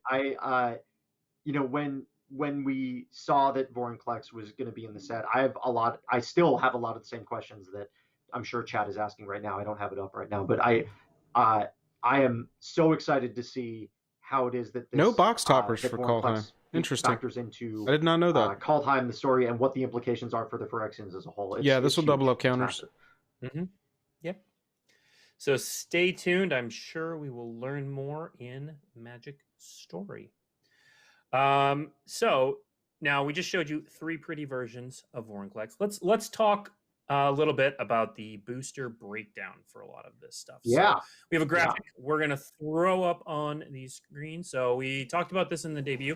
Here we go. But these are this is the breakdown for the set boosters. Hopefully this is it. So set boosters are something we introduced a couple sets ago, and One set ago.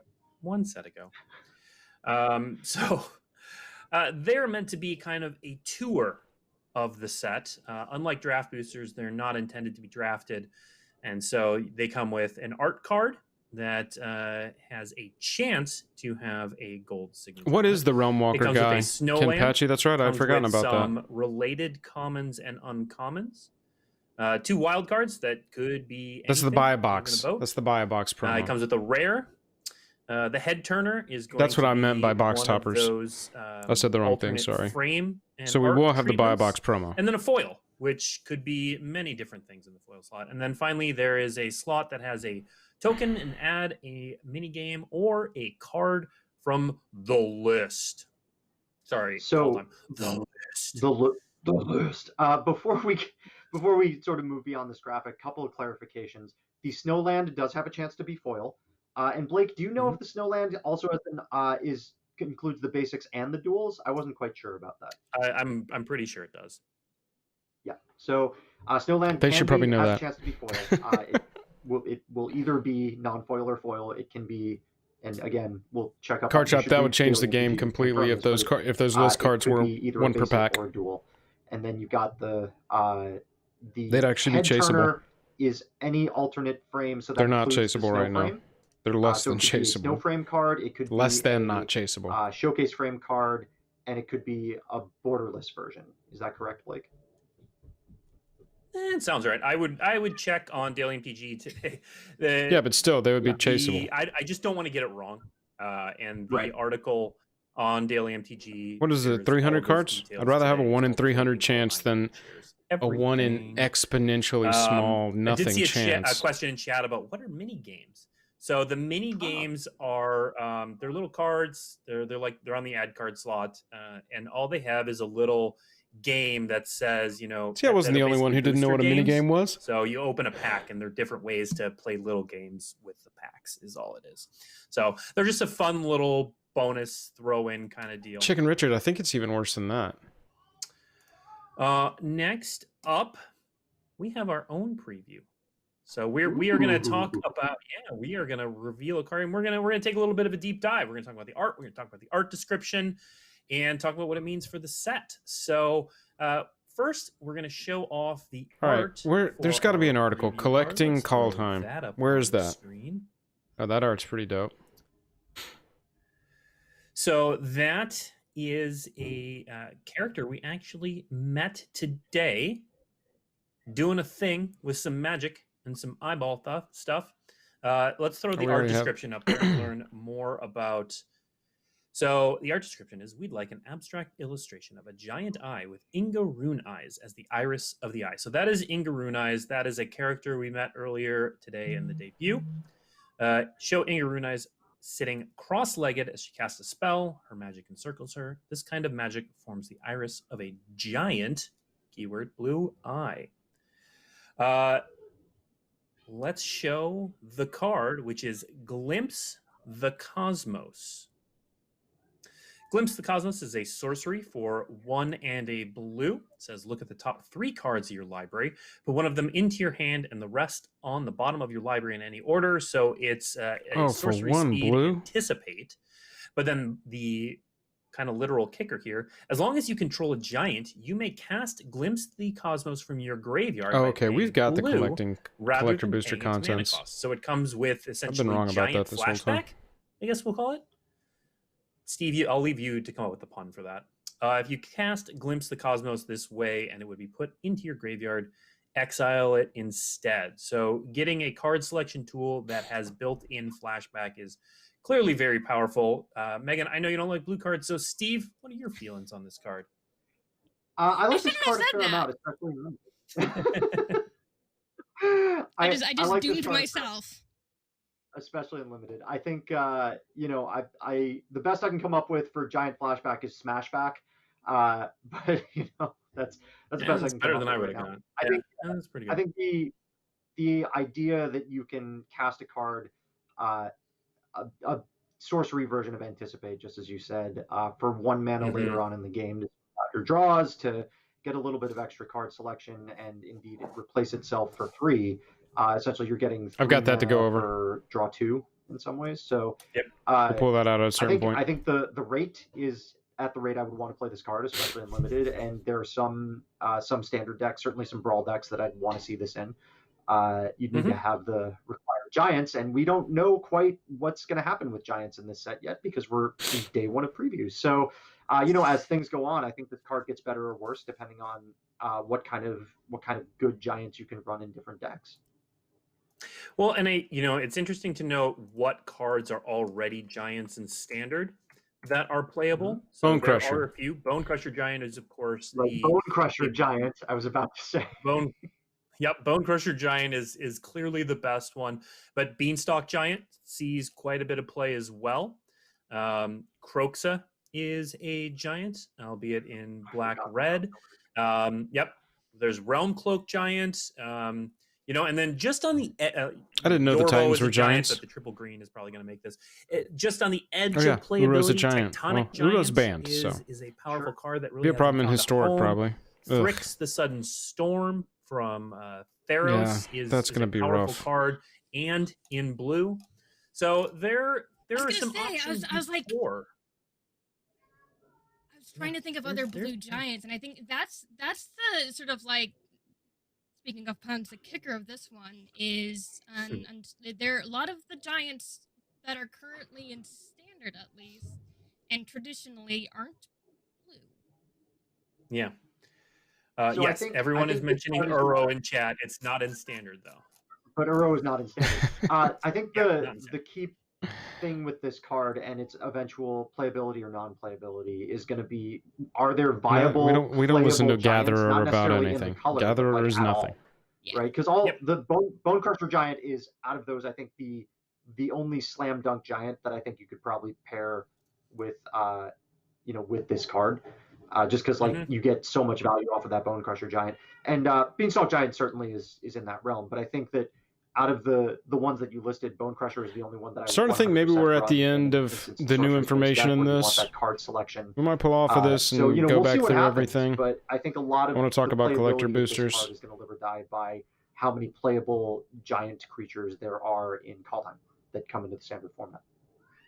Yep, I would anticipate there being some. Anticipate. You made a joke. It was funny. I didn't do that on purpose, but I'll take it. I'll take it. All right. That is what we have for previews, but now we have some news that Megan is going to share with us. So, Kaldheim is not the only. Do y'all want to hear this arena news? This month, Megan, do tell what is happening. Do tell. So as mentioned, Kaldheim will be releasing on MTG Arena later this month on January 28th, and we will be having our Kaldheim Early Access event on January 27th. However, and that's it. No more. We're going to have a. That's it. That's it. We're done here. That's all I gotta say. Just kidding. Gosh, you distract me so well. Just going over some of the stuff that we showed in the debut moment and here today. We will have the Phyrexian version of Warnaclex on MTG Arena as well, thanks to one Swampy Boy from Jumpstart, where we implemented the ability to display cards in Phyrexian. So, yeah. However, we have a second early access event that we're announcing today, right here, right now. I need to be careful on how I show this for reasons. However, I have it in my hands. Give me a second. Let's talk MTG Arena on mobile. There it is. There it is. All right. As we're told, it's a thing. It's happening. Huzzah! All right. So, starting with Kaldheim on January 28th, we are going to be beginning our Android early access for MTG Arena on mobile devices. So we're calling it our early access event because it will be released using what we are considered our Android recommended specs. So it will require a newer Android device. We are just got a brand new phone up soon today. Probably just waiting for me to talk about it, and then we can push it live, which will outline what those requirements are. However, beyond the of course it's only on Android, y'all. I mean, it started only on PC, right? Everywhere that MTG Arena. That's the base level of their development code. It will be it's almost feature complete for mobile. I think the one thing that will not be shipping with this early access will be some of our social features, such as friends list and in-game chat. However, you'll be able to build decks, you'll be able to direct challenge, you'll be able to play all of the supported formats, including Kaldheim. So, I'm gonna be playing Arena a lot more. yes, confirm purchase. Okay. Getting a lot of questions in chat about iOS. Do we have any news on the iOS version? It's in the works. It will be coming. Wow, I thought this was honestly going to be like March or April. They were like they missed hitting that in 2020 by like a month. That's much closer than I thought they were. Of our mobile plan with the January state of the game. With Kaldheim and on January 28th, it will only be for Android devices. But iOS is coming just later this year. No, Okay. no dates at this time, unfortunately. All right. Well, let's. I gotta. I'm trying to follow chat here, so I'm gonna try to ask a couple of the questions that I'm seeing. Will it include cross-platform support? Like, will you be able to play from your PC and then play from your phone on the same account and all that? Yep. Cross-platform support. You can only be logged into one account at a time. So if you're on your PC and then you boot up your phone, you'll get kicked out of the PC version or the Mac version. But as long as you log into your Wizards account, it is cross. Okay, so Arena's going to be on mobile. Collection will be there. Got your 'em. deck lists will be there. Got 'em. There are a few things that are like specifically saved to the client or to your desktop. So I know like one of them is your avatar or your pet selection, which sometimes trips me up when I swap between like my work computer and my personal computer. I'm getting Nancy But card beyond game. That, I mean card full shop. cross-platform support. Get Nancy to talk about the card game. So can you? I'm seeing the question. Yeah, they'll again, probably just- have one last and I know thing, you right? said at the top, but let's reiterate. When and how can people with Android phones get access to this? All right. So starting once maintenance is complete on January 28th, we are using the Google Play open testing / early access. So what you'll have to do is you'll have to search for MTG Arena on the Google Play Store, and if you are playing on an eligible device, you install, and that's it. So again, if you have an eligible an Android phone, it will be available everywhere that MTG Arena and the Google Play Store is. This includes all of the languages we currently support. So as long as you meet those requirements, where it's not going to be like it's an open. Y'all, I know a lot of y'all aren't into Arena, but some people are. I do like Arena. I know I mostly play on MetGo, the but specs. They are for honestly, I've been waiting for it to be newer, on mobile. higher end Android phones, correct? Initially, at least. Yeah. So I will when play we more say- for we say sure newer, on we mobile mean specifically in the last, I believe, than like I do on the computer. I'm at my computer for one of the big requirements my is both the IRL chipset, job all day. I'm and at the my RAM, computer I believe, to are recommended. stream and make videos. RAM So is sitting I like getting out of at this a chair hefty when I 4 can because I gigabytes, spend and so I much want to time in it. reiterate that Voluntarily, I part of the love reason why doing it. we're I calling just, this an early you access know, and not after full 10, and ready 12 launch hours of being in the same one chair. of the things that we want to do before we fully launch on mobile is lower some of those recommended specs to open it up. Yeah, I mean, Android It is on early tablets access and mobile. because we Someone know those so requirements are high. You know, very usually possible. there'll be like a minimum and a recommended. Giorgio, Currently, yeah, those I are get one that. and the same. However, we are working towards lowering those requirements so more players will be able to play it on their mobile devices. Great. And again, all of the specifications for your phone, those are going to be available on the article on Daily MTG, which I believe is scheduled to go up in And we 10 also minutes from now. we list out we list out the recommended specs, specifically the chipsets, the RAM, the version of Android. We also have a list of some of the known supported devices. It's not comprehensive, and because we know that there is a lot of variability in Android devices, we do recommend you check your device just to make sure. But we do try and list what we believe are the most popular or the most common devices that meet those recommended specs explicitly, as well as list out what those recommended specs are. Yep. Sorry about that. I know I was talking about working hard the to size get of my that phone on, screen. I think it's wider actually variety doable. of devices coming up. That is Captain Murphy. and iOS. Yep.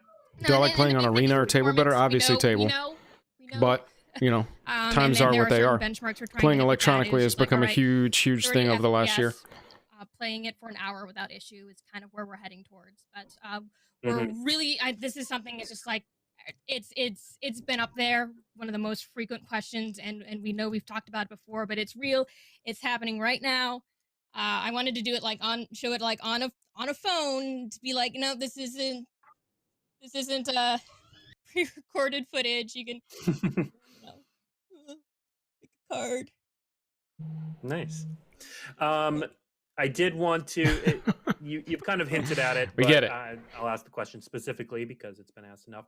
How does it handle tokens and specifically Scoot Mob, everybody's favorite? That's why they put a limit on it. I think it's capable. That is it's one of those things that we are certainly keeping an eye on. I'm gonna pull up a bot match against Sparky real quick. I had to be careful because it does have Kaldheim, so I don't want to. Yeah, don't do inadvertently that. show things. And I know there are going to be some changes to the battlefield because it's mobile. Yeah. But let's see if we can show that off a little bit. And one thing to note is that's one of the reasons also that the token limit was set to 250. It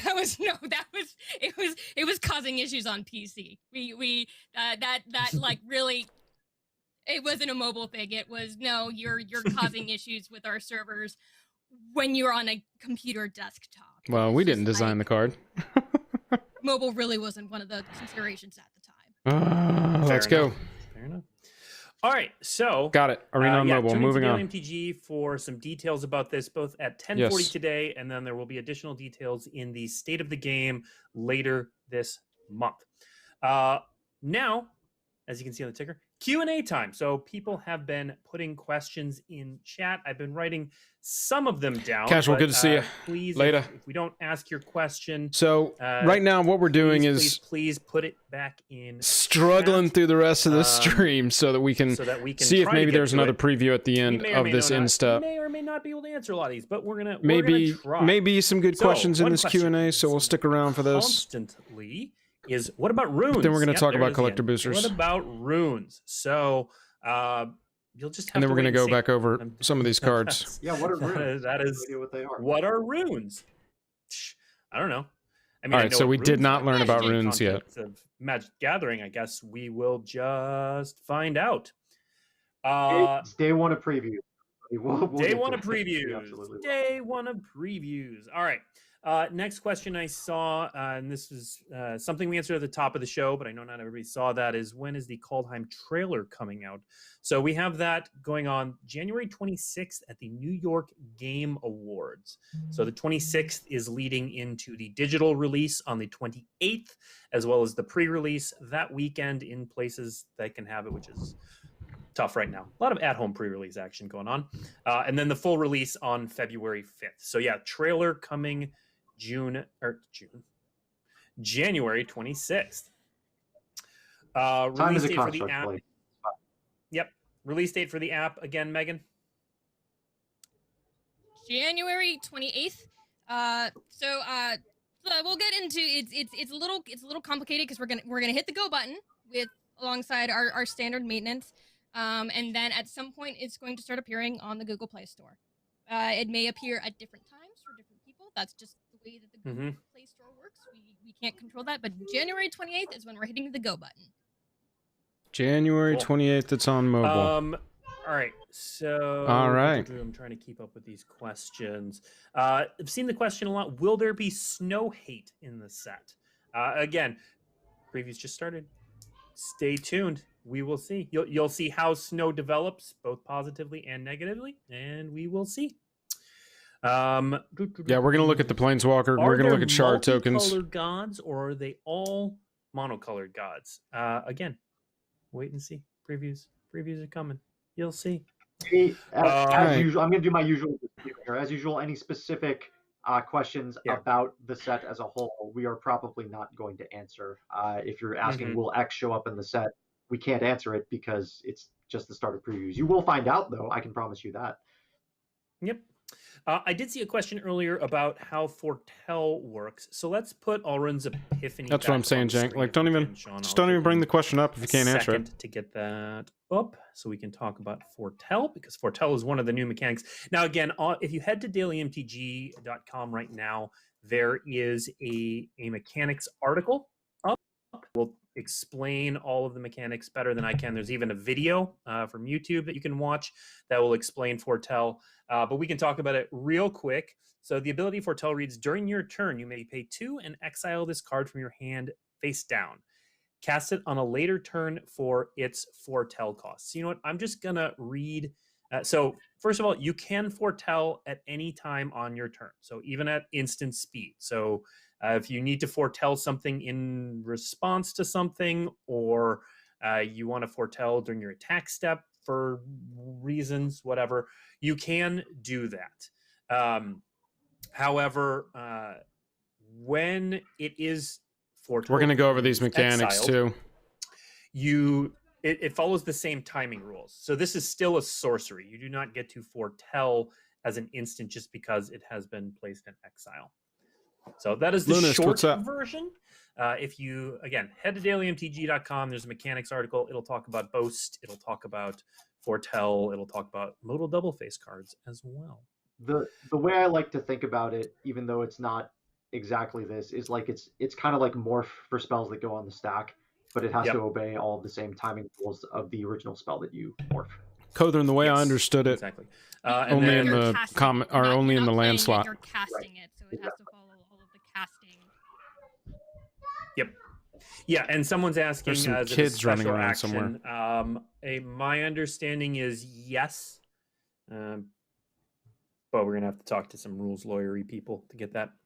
Yeah. Also, the spell does go on the stack. It's not like morph where you can just do it anytime and no response can be done to the turning face up of the creature. The spell goes on the stack after you foretell cost it. And those asking if I think they were asking if Foretell goes on the stack or not. Yes, it does. Yes, it does. So we've got a number of questions about Vorinclex, starting with huh and what? But those are good questions. I love those are great questions. So as to the lore part of it, what is Vorinclex doing on Kaldheim? I would read Magic Story. So the first story goes up today, has gone up today, and others are going to be coming up in the coming weeks. And I have a feeling we're going to learn a little bit about what Vorinclex is doing. Probably, maybe everything, maybe nothing. I don't know, but well, definitely not nothing. Being a monster, maybe doing some raiding. As for the card itself, so people are asking, how do you get all right. that Phyrexian version? And so the Phyrexian Let's not criticize version these is three. one of the special They're doing a good versions job. that's going to be available in collector boosters. It is basically the same as, it gets the same treatment as alternate versions. So again, if you want to learn more about specifically where you can find that, head to every time I see this one in the middle. But there's a lot of information on dailymtg.com today that has details on the sort of questions that you're asking. What's the story that led to the Phyrexian creature type? I'm going to leave that for one of our game designers later. I don't actually know the answer to it, so but we will. I'm sure. I'm sure Mark Rosewater will talk about it at some point, or we'll see. Have you guys seen other questions? I'm trying to keep up. We are almost out of time, but I'm looking to see. All right, make this worth it. We waited. What's at the end? That we can answer. I want to see it. Yeah, there are a lot of good questions. I'm sure I'm not looking at chat, but I'm sure there are a lot of very good questions that we can't currently answer. So apologies to folks. While who you're are looking, asking I need to show this to Steve because it's amused me for days. Oh, lovely. So one of the big gameplay changes for mobile is when you're adding mana to your mana pool, you have to tap your lands. Okay, that's pretty good. It's pretty good. It's a good joke. I like it. This is an interesting question that I'm not sure how fully I'm going to be able to answer, but I'll give it a go. Does this set feel like a more classic style Magic world in contrast with the next couple sets coming out, which seem on the more eccentric end of the spectrum of design? So this, I mean, it's a new plane. This is a tough question to answer. This is very much this is very much a Magic the Gathering set, but it's doing some new and interesting things, as every new Magic set does. Kaldheim is a new world, so it's hard to compare to classic designs. But there are a lot of aspects about this that are classic Magic. Gods are quickly becoming a facet of many worlds in Magic. Modal double face cards are are beloved, and double face cards generally are beloved, so that's part of it. So I would say this one feels very I love the metal dual classically face. Magic. More of those, please. You know, it's got some certain tribal elements to it. So yeah, I'll say yes, with the caveat that I may not be answering that exactly. Yeah, I think something like that is your mileage may vary as consider, like, depending on what you consider to be the aspects of classic Magic, like what you perceive to be the aspects of classic Magic. There are a lot of people that started, over 25 years ago at the game's start, and classic Magic is going to mean something different to them than the folks that came in during Return to Ravnica or Ravnica Allegiance or War of the Spark. All of those things are a little bit different. So I'd say keep your eyes tuned during preview season. And when previews are over and the full card image gallery is up, you can totally judge for yourself as to whether or not this is going to be your type of set. Yep. All right. I'm trying to see if there are any questions that we can answer left. Otherwise, let's see. I want to make sure that we get to anything we can answer. Okay, so here's a question I've seen repeated a couple times, and I guess this will be the last question. Where are the weapons? Since we are talking about Nordic influence, do they make a major role in this set? So again, with the caveat that first day of previews, we'll see more coming up. But it is worth pointing out that we did reveal one of the gods who on the backside is an equipment and is a weapon. It wasn't Allrund, it was the one we revealed in December. The name escapes me right now, but there will... Yeah, I think it was our version of Thor. There was a hammer on the back. Maybe? I don't remember. Yeah. They better be careful. They're going to reveal something. There will be equipment. You'll just have to stay tuned. All right. So I think that is our time for today. There we go. Thanks, Sean. Helvar, God of Battle. The backside has Helvar's hammer. Okay. Thank you, everyone, for tuning in. Previews are going to run now through the 20th. So stay tuned for all things Kaldheim during that time. And then tune in on the 26th of the month for the world premiere of the trailer for Kaldheim at the New York Game Awards, and then come back the trailer for the digital launch on Magic the Gathering Arena and Magic the Gathering Online as well. If you have an Android phone, your first chance to play Magic on mobile, and then come back for the worldwide release February 5th. Thank you, everyone, for tuning in. Hope you enjoyed our debut, and we will see you later. Man, nothing else. So it goes. All right. Okay.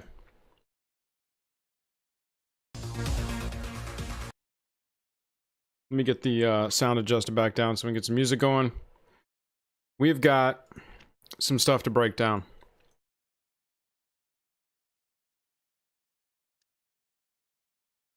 Okay. All right. I'm going to start here. Kaldheim mechanics. This one really breaks down Foretell pretty well.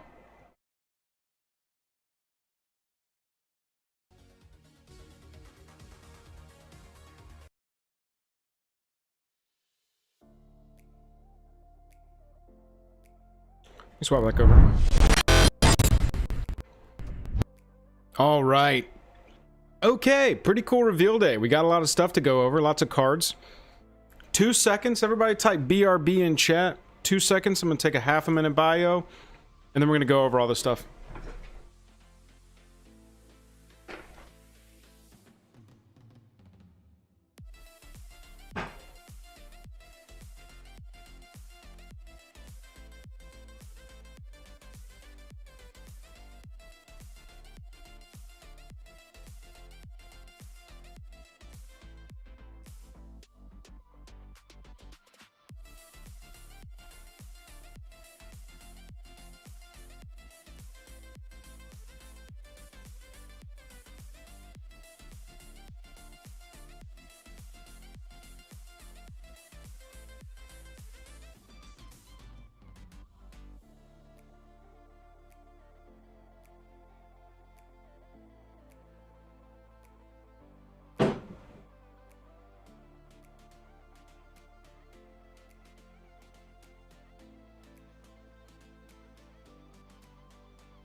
Okay.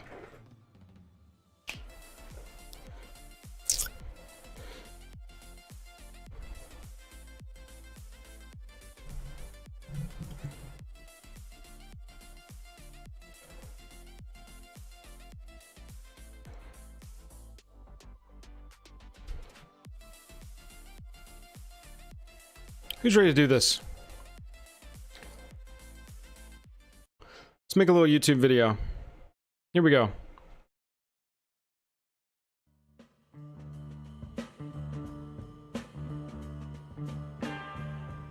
Hello and welcome to the day. Thank you for spending your time with us. Welcome back to another episode of Jake and Joel Are Magic. We just sat through the full live reveal of all the new Kaldheim mechanics and a bunch of preview cards.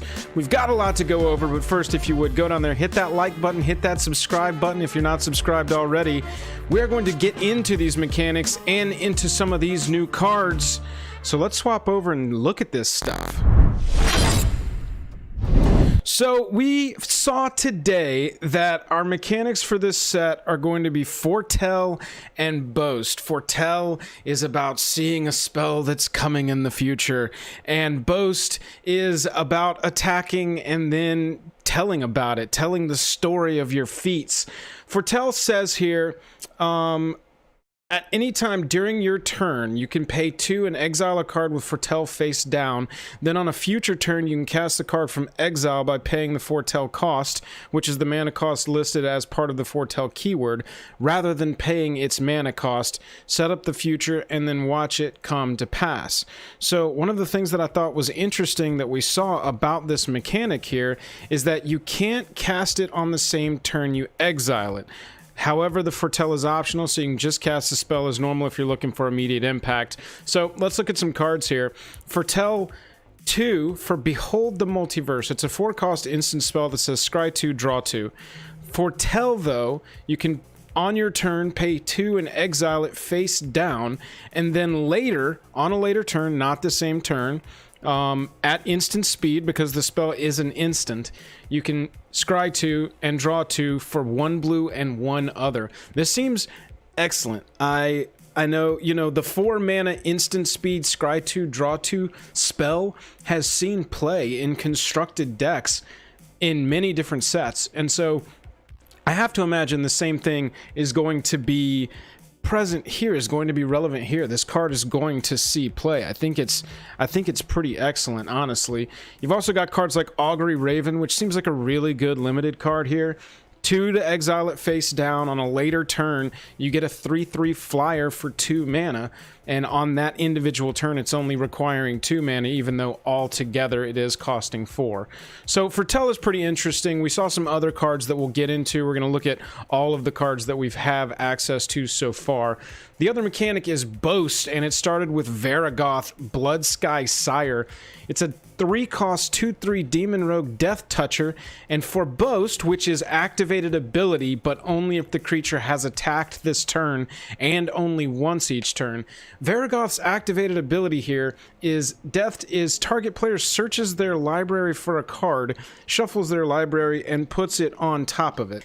So we've got Vampiric Tutor here on an attacking creature, which is pretty ridiculous, I have to say. I'm very excited to play with this card.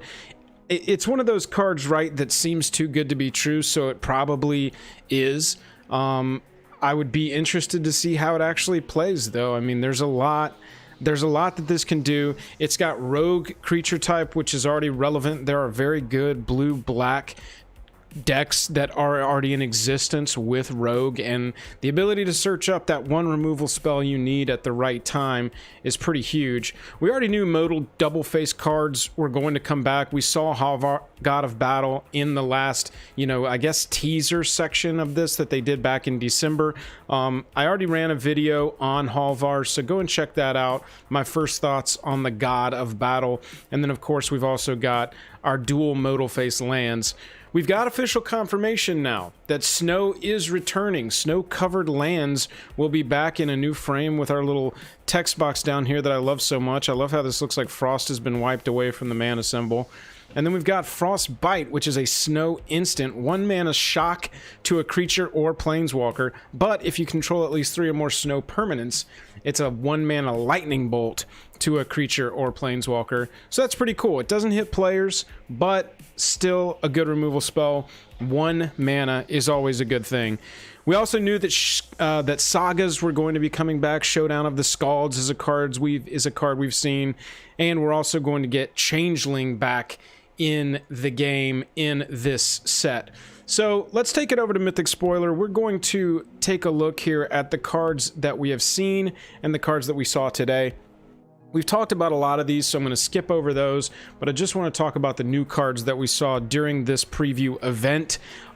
Jake and I will be doing streams throughout the preview season that go over the cards individually and kind of give you both of our takes on those. So check out, make sure you hit that notification bell so you know when we go live talking about the new Kaldheim cards.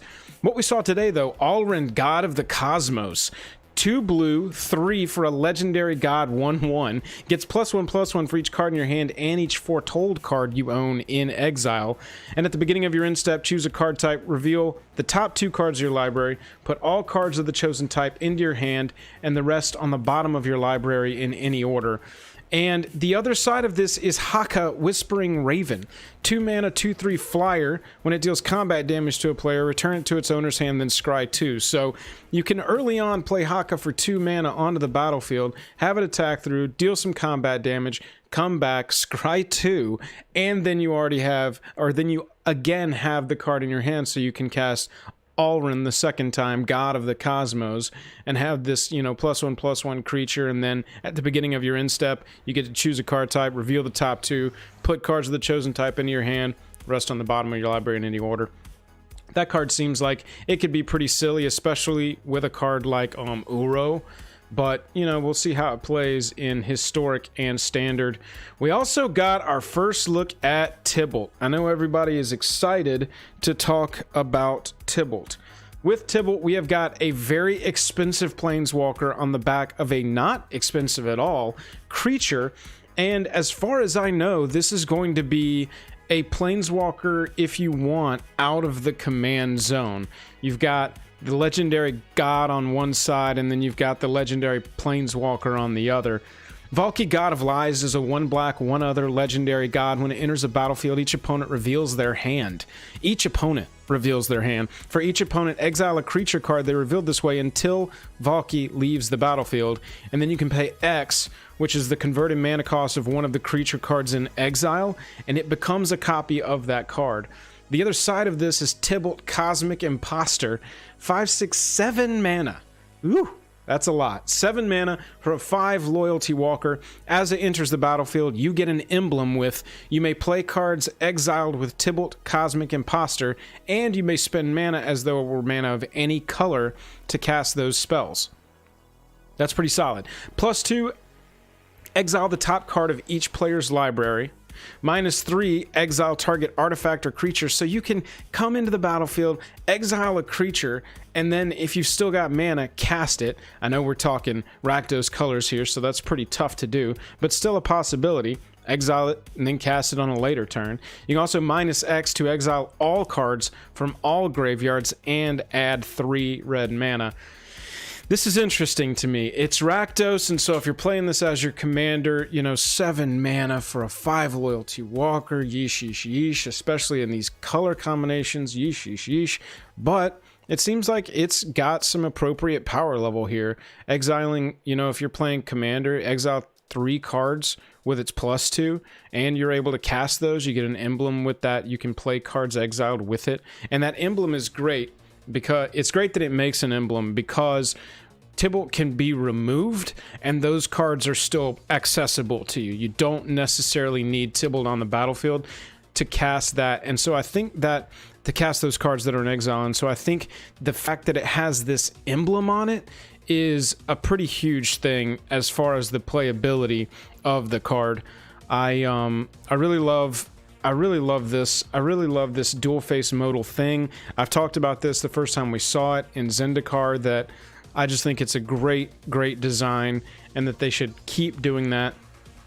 Alrund's Epiphany is a 7-mana sorcery. Create 2 1/1 blue bird creature tokens with flying. Take an extra turn. Exile it.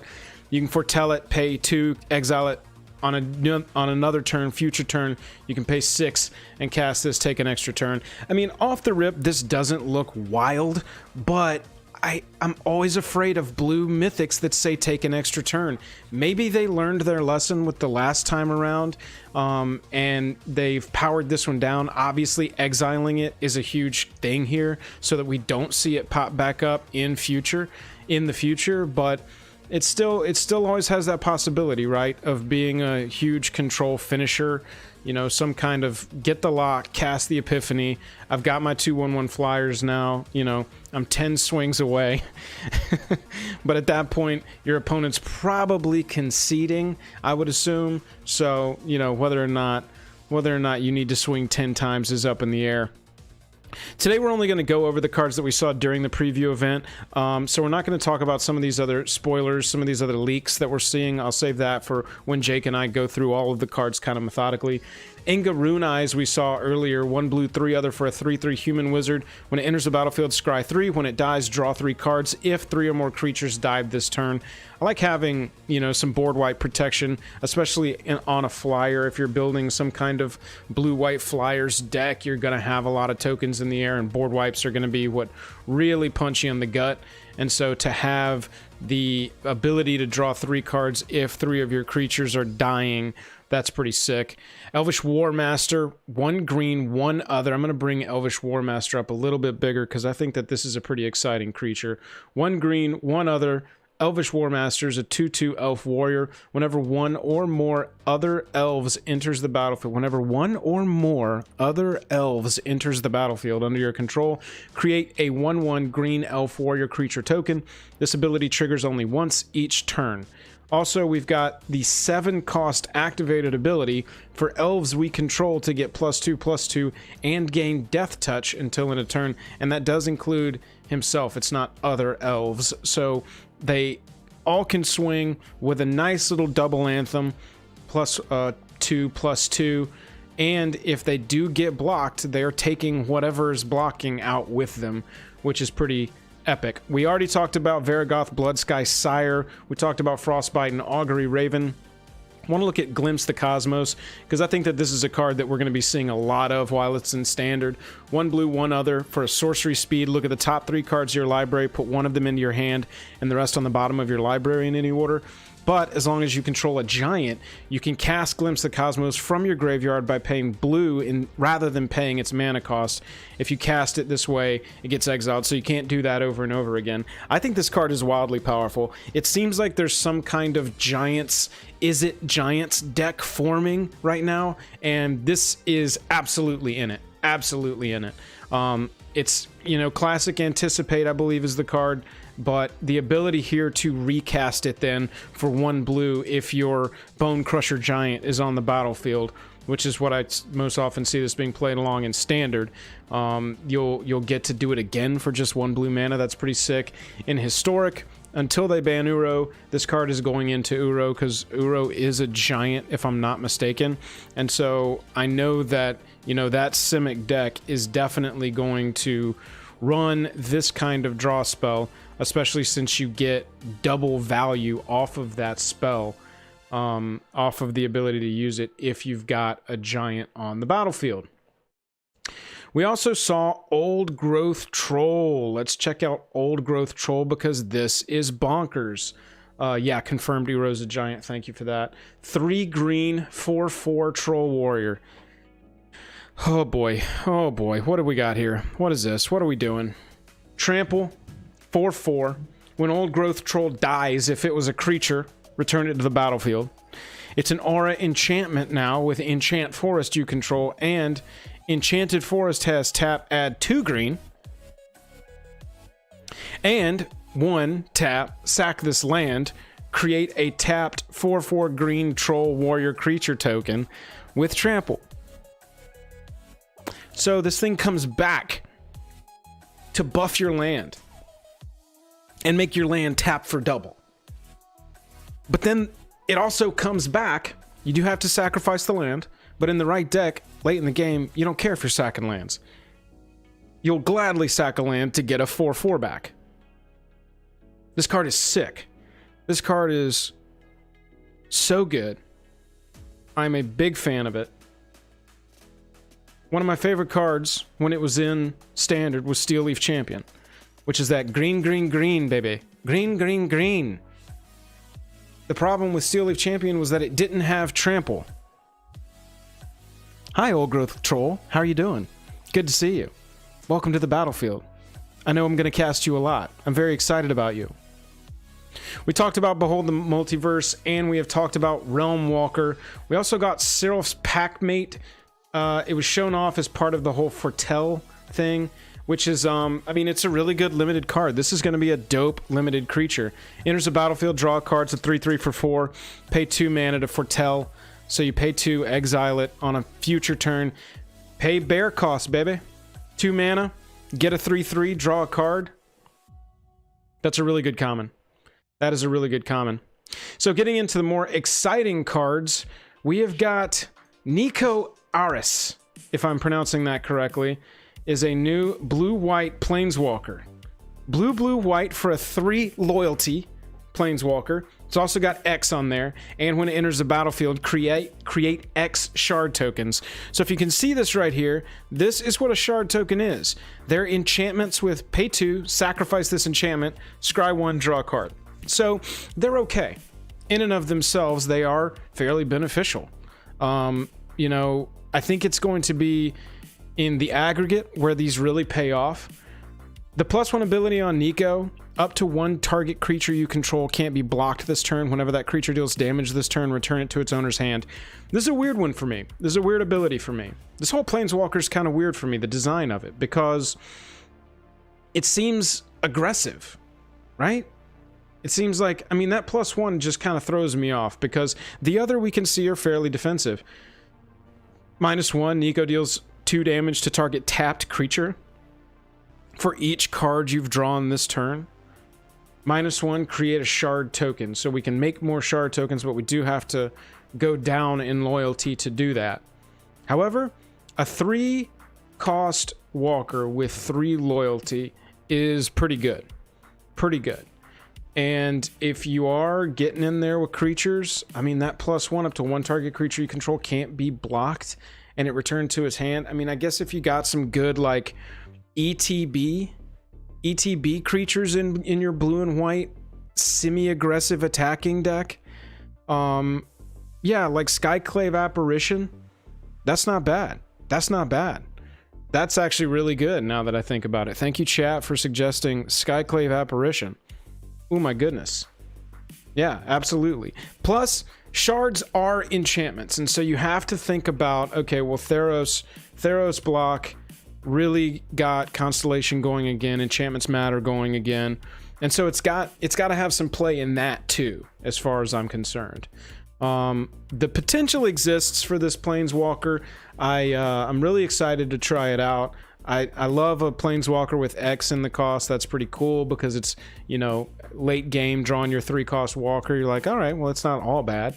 We get a bunch of shards when it comes into the battlefield. We're scrying, we're drawing, we have enchantment, we're triggering, you know, Constellation. I'm seeing Archon of Sun's Grace. That's an excellent card to trigger with these shards. You know, I think that it's got some potential the more I explore it. I really love that Skyclave Apparition idea. To be able to swing through with your Skyclave Apparition, return it to your hand. They will get a token creature for whatever, you know, you exiled because you are going to be leaving the battlefield. But when it gets back, bing, bang, boom, you're ready to go. We saw Cole the Forge Master, which I think is a really good uncommon for the 99 of your equipment deck, but I just wanted to look at this art. This art on here is so tight to me. I wish this had actually been on a mythic or something, so that the possibility that it was like a main commander playable card was a little bit higher. But for 2 mana, we get a 2/2 whenever another non-token creature you control dies. If it was enchanted or equipped, return it to its owner's hand. Creature tokens you control that are enchanted or equipped get +1/+1. So, not bad. Good in the 99 of a deck that takes that kind of ability and really takes advantage of the synergy of that. Past that, we got our snow-covered lands here. You can see the art. We kind of went over these really quickly. I love the frost look on here. We also got these tap lands that are both land types and they are snow lands. They do enter the battlefield tapped, but they are, you know, searchable. We got Plains Island, Mountain Forest, Island Swamp. This is the kind of card that you can go and get with, you know, any of your search up land abilities, which I think is pretty excellent. Sadly, they do enter the battlefield tapped. However, I do understand it. You know, they had two options here. If it's coming into the battlefield tapped, if it's not coming into the battlefield tapped, it's absolutely busted, and the lands have to be mythics, and the whole thing is just weird. But they could have made these shock lands. However, that would have made this their rare cycle, shock snow shocks, I guess is what we would call those. Snow shocks could be a real thing, but again, they would have to make that their rare cycle, and they really wanted to, it seems, finish out that modal DFC. You know, the rare lands are pathways, if you will, which we saw some more of today here with the Arc Channel, Darkboard, Blightstep, Hingegate. We might have already seen these, but I think they also reiterated them on the stream today. So, that is the new preview cards that we learned. Let me swap it back over. Everybody watching this video on demand, thank you so much for watching. Live chat, stick around. We're not going anywhere. I'm just wrapping this video up. If you're watching this video on demand, thank you so much. Hit that like button, hit that subscribe button. We really love your support. We appreciate your support so much. If you want to, check out our Patreon. You get Discord access, and we got a lot of cool perks over there, a lot of cool giveaways all the time. So make sure you go check that out and see if you're a good fit. Other than that, my name's Joel. Those are the first look of Kaldheim previews. I am tapped out. I hope to catch everybody on the flippity flip. See you later, Warehouse. Okay, all right. See you later, Warehouse.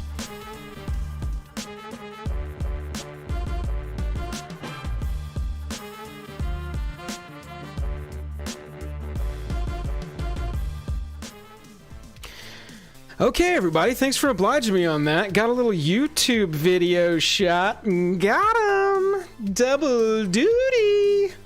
I think my dogs had a starring role at the end of that video, so that'll be cute. That'll be cute. Oh, man. Okay, so I know I wasn't really paying attention to chat for that little video I shot. I really wanted to get all that information out as quickly as I could. What do y'all think? What are your questions? What do y'all have? I've got to go back through chat and completely catch up, but there is a lot here. What I want to know is, what cards are you interested in? What cards can we go back over? There is so much to talk about with all of this information that we were dumped. And honestly, there's still so much to know.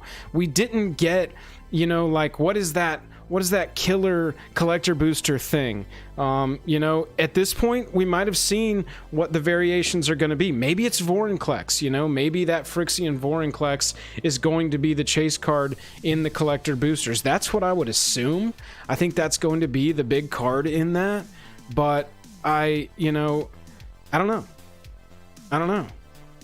Oh, Devin, I didn't even think about this with Collected Company. Old Growth Troll does get... Oh my goodness gracious. Yeah, that's a Collected Company-able card. This card is nuts. I am big fan. I am big fan of this card. Scryfall's trying to update right now.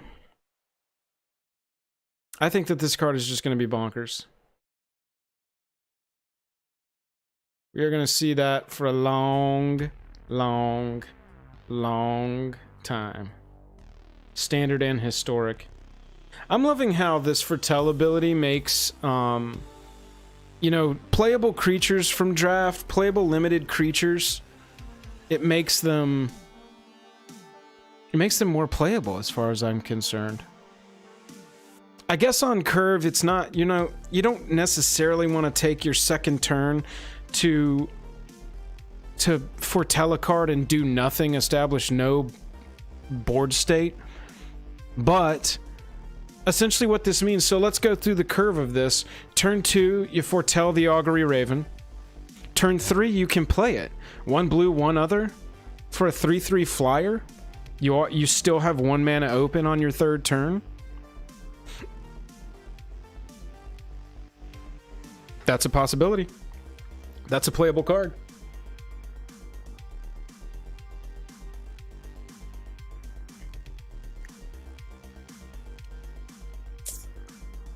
Interaction between Tibble and Aether Vial? Spencer, you're gonna have to talk more on that. I'm not sure exactly what you're talking about. Charles, yeah, we've got to find out what runes are, right? Were runes on the...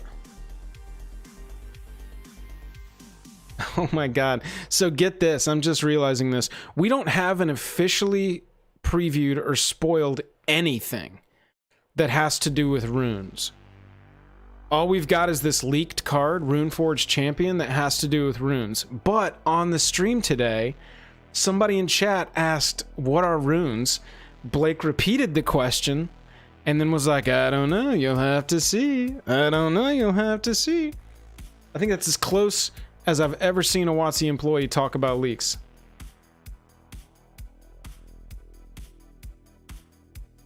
Probably the response should have been, runes, I don't know what those are. Yeah, Foretell does seem pretty sweet.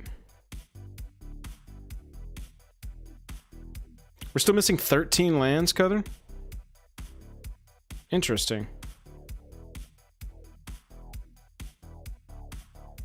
Yeah, they could be fake, but he seemed very knowing. He seemed very like, you know, wink, wink, nudge, nudge when somebody brought it up.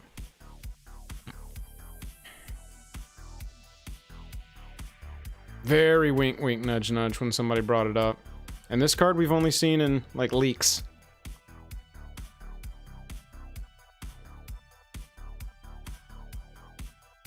They don't have box toppers. No box toppers in this set. Or at least not what they're calling box toppers, I guess. We still need to see exactly what the chase stuff is going to be in those collector boosters, or if Vorinclex is going to be the one. I guess we didn't talk about Vorinclex in that video, did we? Whoops.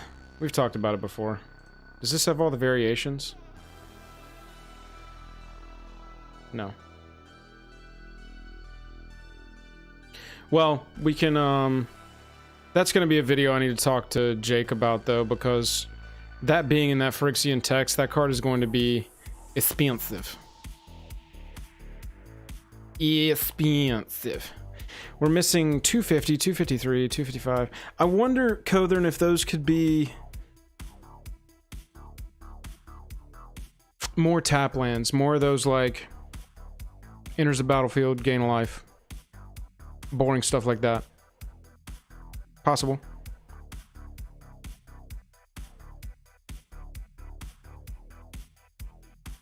Oh yeah, those realms. I wonder if they've got an official article up on this yet. All of the lore. It's just like a Kaldheim lore party. No. This is not the new one. This is not the new one. Yeah, mechanics and the story are all we've got now. I'm sure over the course of the day, we're going to get many more articles and more spoilers as well. You know, I think it's one of those things where I'll be on my phone refreshing Twitter for the rest of the day. Waiting to see more cool stuff.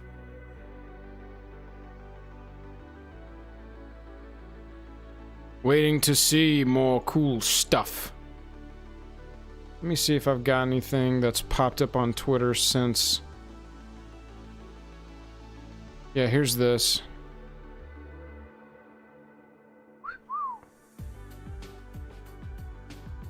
That's a beauty of a card.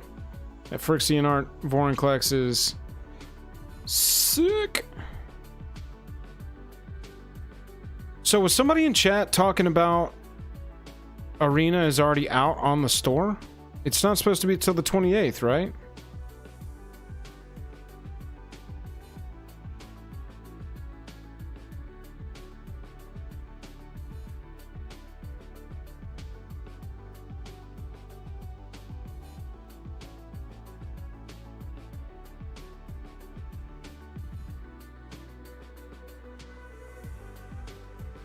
Somebody have some information that I did not have about the Arena on mobile thing?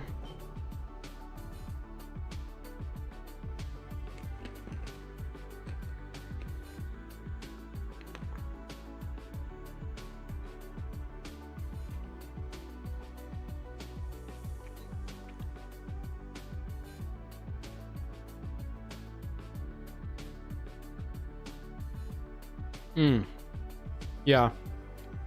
So much cool art. Didn't even go over this. I mean, look at this guy. Let me swap over.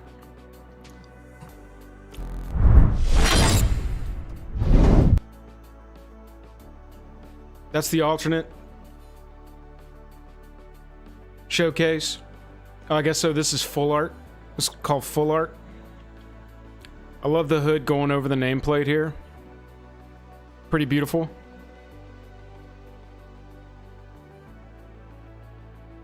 Oh yeah, Josh, that's what I was saying when I was shooting. Is that Rogue is a wildly relevant creature type, especially right now. Yeah, Tybalt's front is Valky, God of Lies.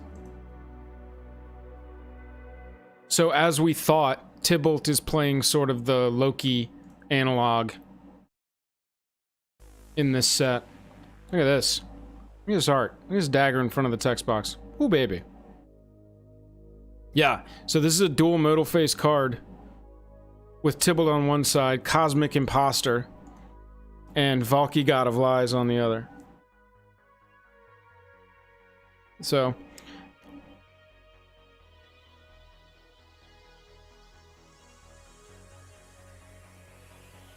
Cenk, that's a really good point.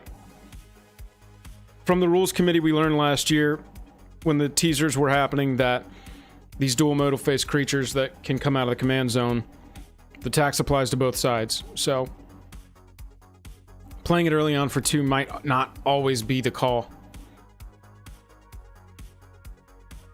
But I do like the synergy here because the front of it with Valky, when it enters the battlefield, each opponent reveals their hand. For each opponent, exile a creature card they revealed this way until Valky leaves the battlefield.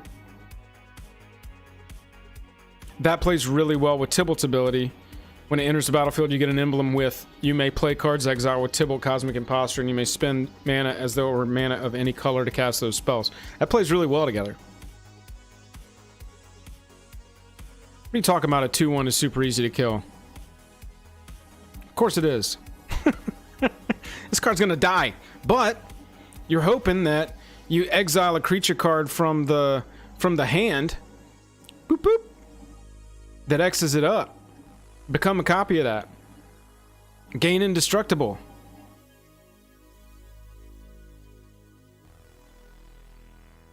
Josh, are you sure about that?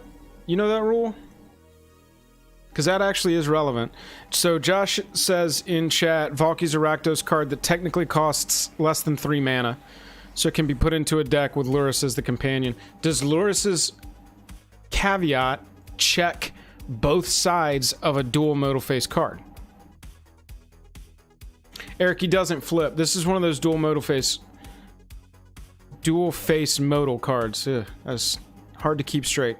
Dual face modal cards that that you choose which side you want as you cast it. The only side that matters is the front. And we do know, right, that the one triangle is the front, right? And the 2 triangles is the back. That was the classification in Zendikar, if I'm not mistaken, if I'm remembering correctly. Oh.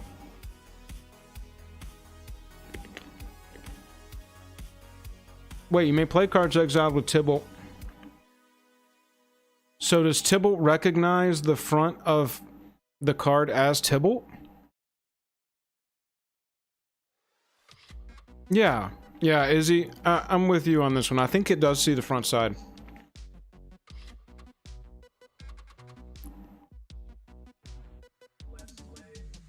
Okay, I gotta look that up. We've got some disagreement in the chat.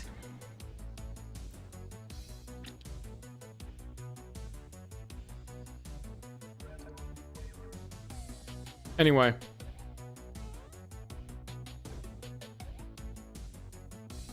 trying to scroll quickly here in case somebody's got something inappropriate posted on the old Twitter. Let's take it over here.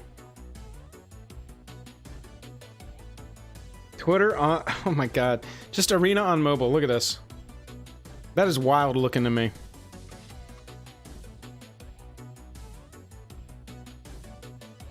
What is this? Are you ready to burn through your phone's battery?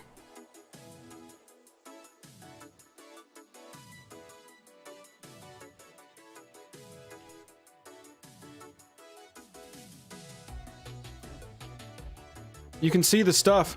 I mean, look at this. They like, they were like, we gotta keep the pets. We need them to spend money. The pets must be on the battlefield. We cannot sacrifice that space to make the UI less. But then they were like, all right, let's make the land small and shove them over here.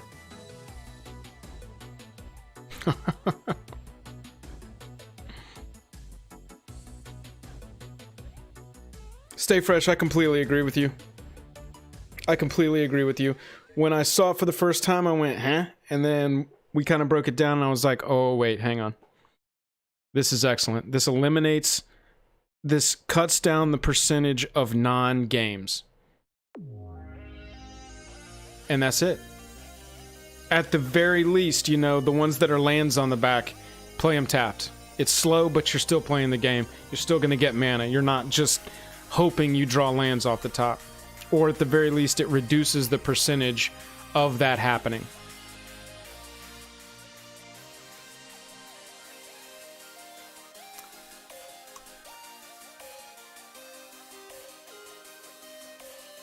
I'm seeing a lot of varying opinions on the possibility of playing Tibalt in a Lurrus deck, and I'm also seeing varying opinions on does Tibalt check the other side to for cards in exile. I guess we'll see.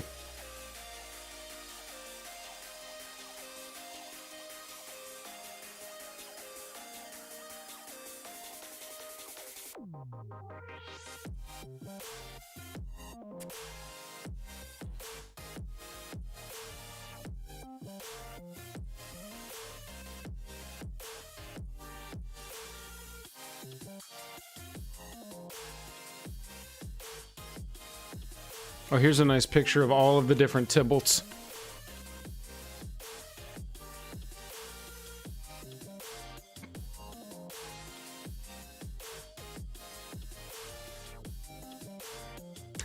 Yeah, Josh, that's exactly the kind of game that everybody raised an eyebrow about when they were like, it's coming to mobile, and we were like, okay, yeah, sure.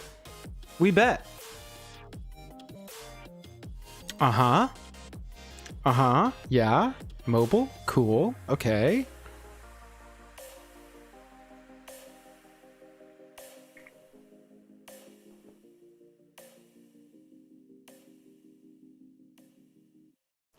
Snow frames look pretty cool. So it seems like the MTG world is being allowed to settle.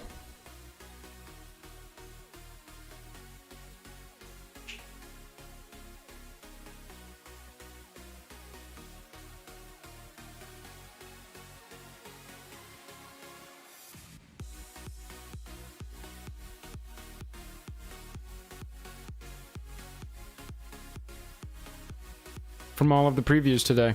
I'm not seeing anything new on Twitter, which is going to be the first place a lot of this stuff shows up. But what a reveal, y'all. That was a lot of really great information. Jake and I are going to be blowing it up over the next couple weeks with tons of Kaldheim videos. I'm so happy to be back in action. So far, we have eased back into it this week, coming off of the holiday, but you best believe I gotta go make some 3 ways to build on Tibalt for sure. I gotta go look at some instant speed reactions to Alrund as a commander. We gotta talk about Vorinclex. There's a lot to go over. Let me swap back over. I appreciate everybody watching greatly. If you haven't yet, go down there, hit that like button. It really kicks this video up in the algorithm. I'm going to leave this live stream live on the channel as one big, excuse me, playback. I am going to cut out that little video that I shot and release that separately, ASAP probably. So that we've got a nice little summary of the previews for anybody who wants the TLDR version of it. Otherwise, really appreciate everybody hanging out today. Always fun to have these streams with all of the preview information. Love y'all dearly. Hope you have a wonderful rest of your day. We will be back. What day of the week is it? Thursday? There's a very good chance we'll be streaming some Commander gameplay or some Brawl gameplay tonight for Fan Fight, but we shall see. We shall see. I got a lot of stuff to do. I gotta go get to work. Make the vids for y'all to watch. 0 to 10. Dean, 0 to 10. How's it looking so far? I'll give today's reveals a solid 7.5. Would have been a 7 without Vorinclex. Vorinclex moves it closer to an 8. Thought it was an excellent first taste. I don't think we've seen the big thing yet, though. And normally they don't show the big thing in, you know, a preview event like that. It'll be more towards the end. And that's when you'll see collector booster box prices go.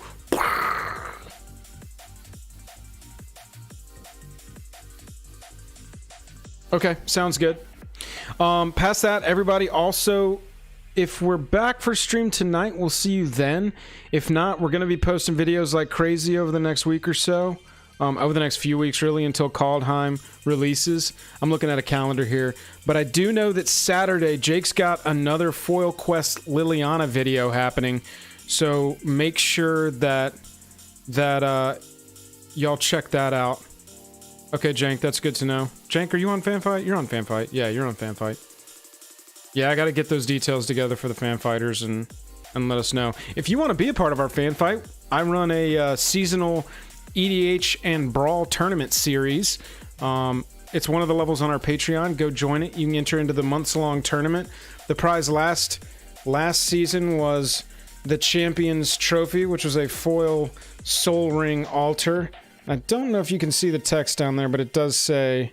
No, it's not focusing correctly. Oh, there we go. Jake and Joel are Magic Fan Fight Champion 2020. Oh, yeah. Go check out our Patreon if you want to support us further. That subscribe button is the best free way to support us. And you can also become a member of the channel to get a cool badge like Jank has got. And our access to our emojis. And that badge shows up on all of your live chats. And shows up on all the comments on our videos. Makes it pop. Makes it stand out. Y'all, I'm done for now. Appreciate y'all hanging out. Love y'all dearly. Y'all have an excellent rest of your Thursday. Go attack this day so you can relax tomorrow. Get it done. Happy Kaldheim. Catch y'all later.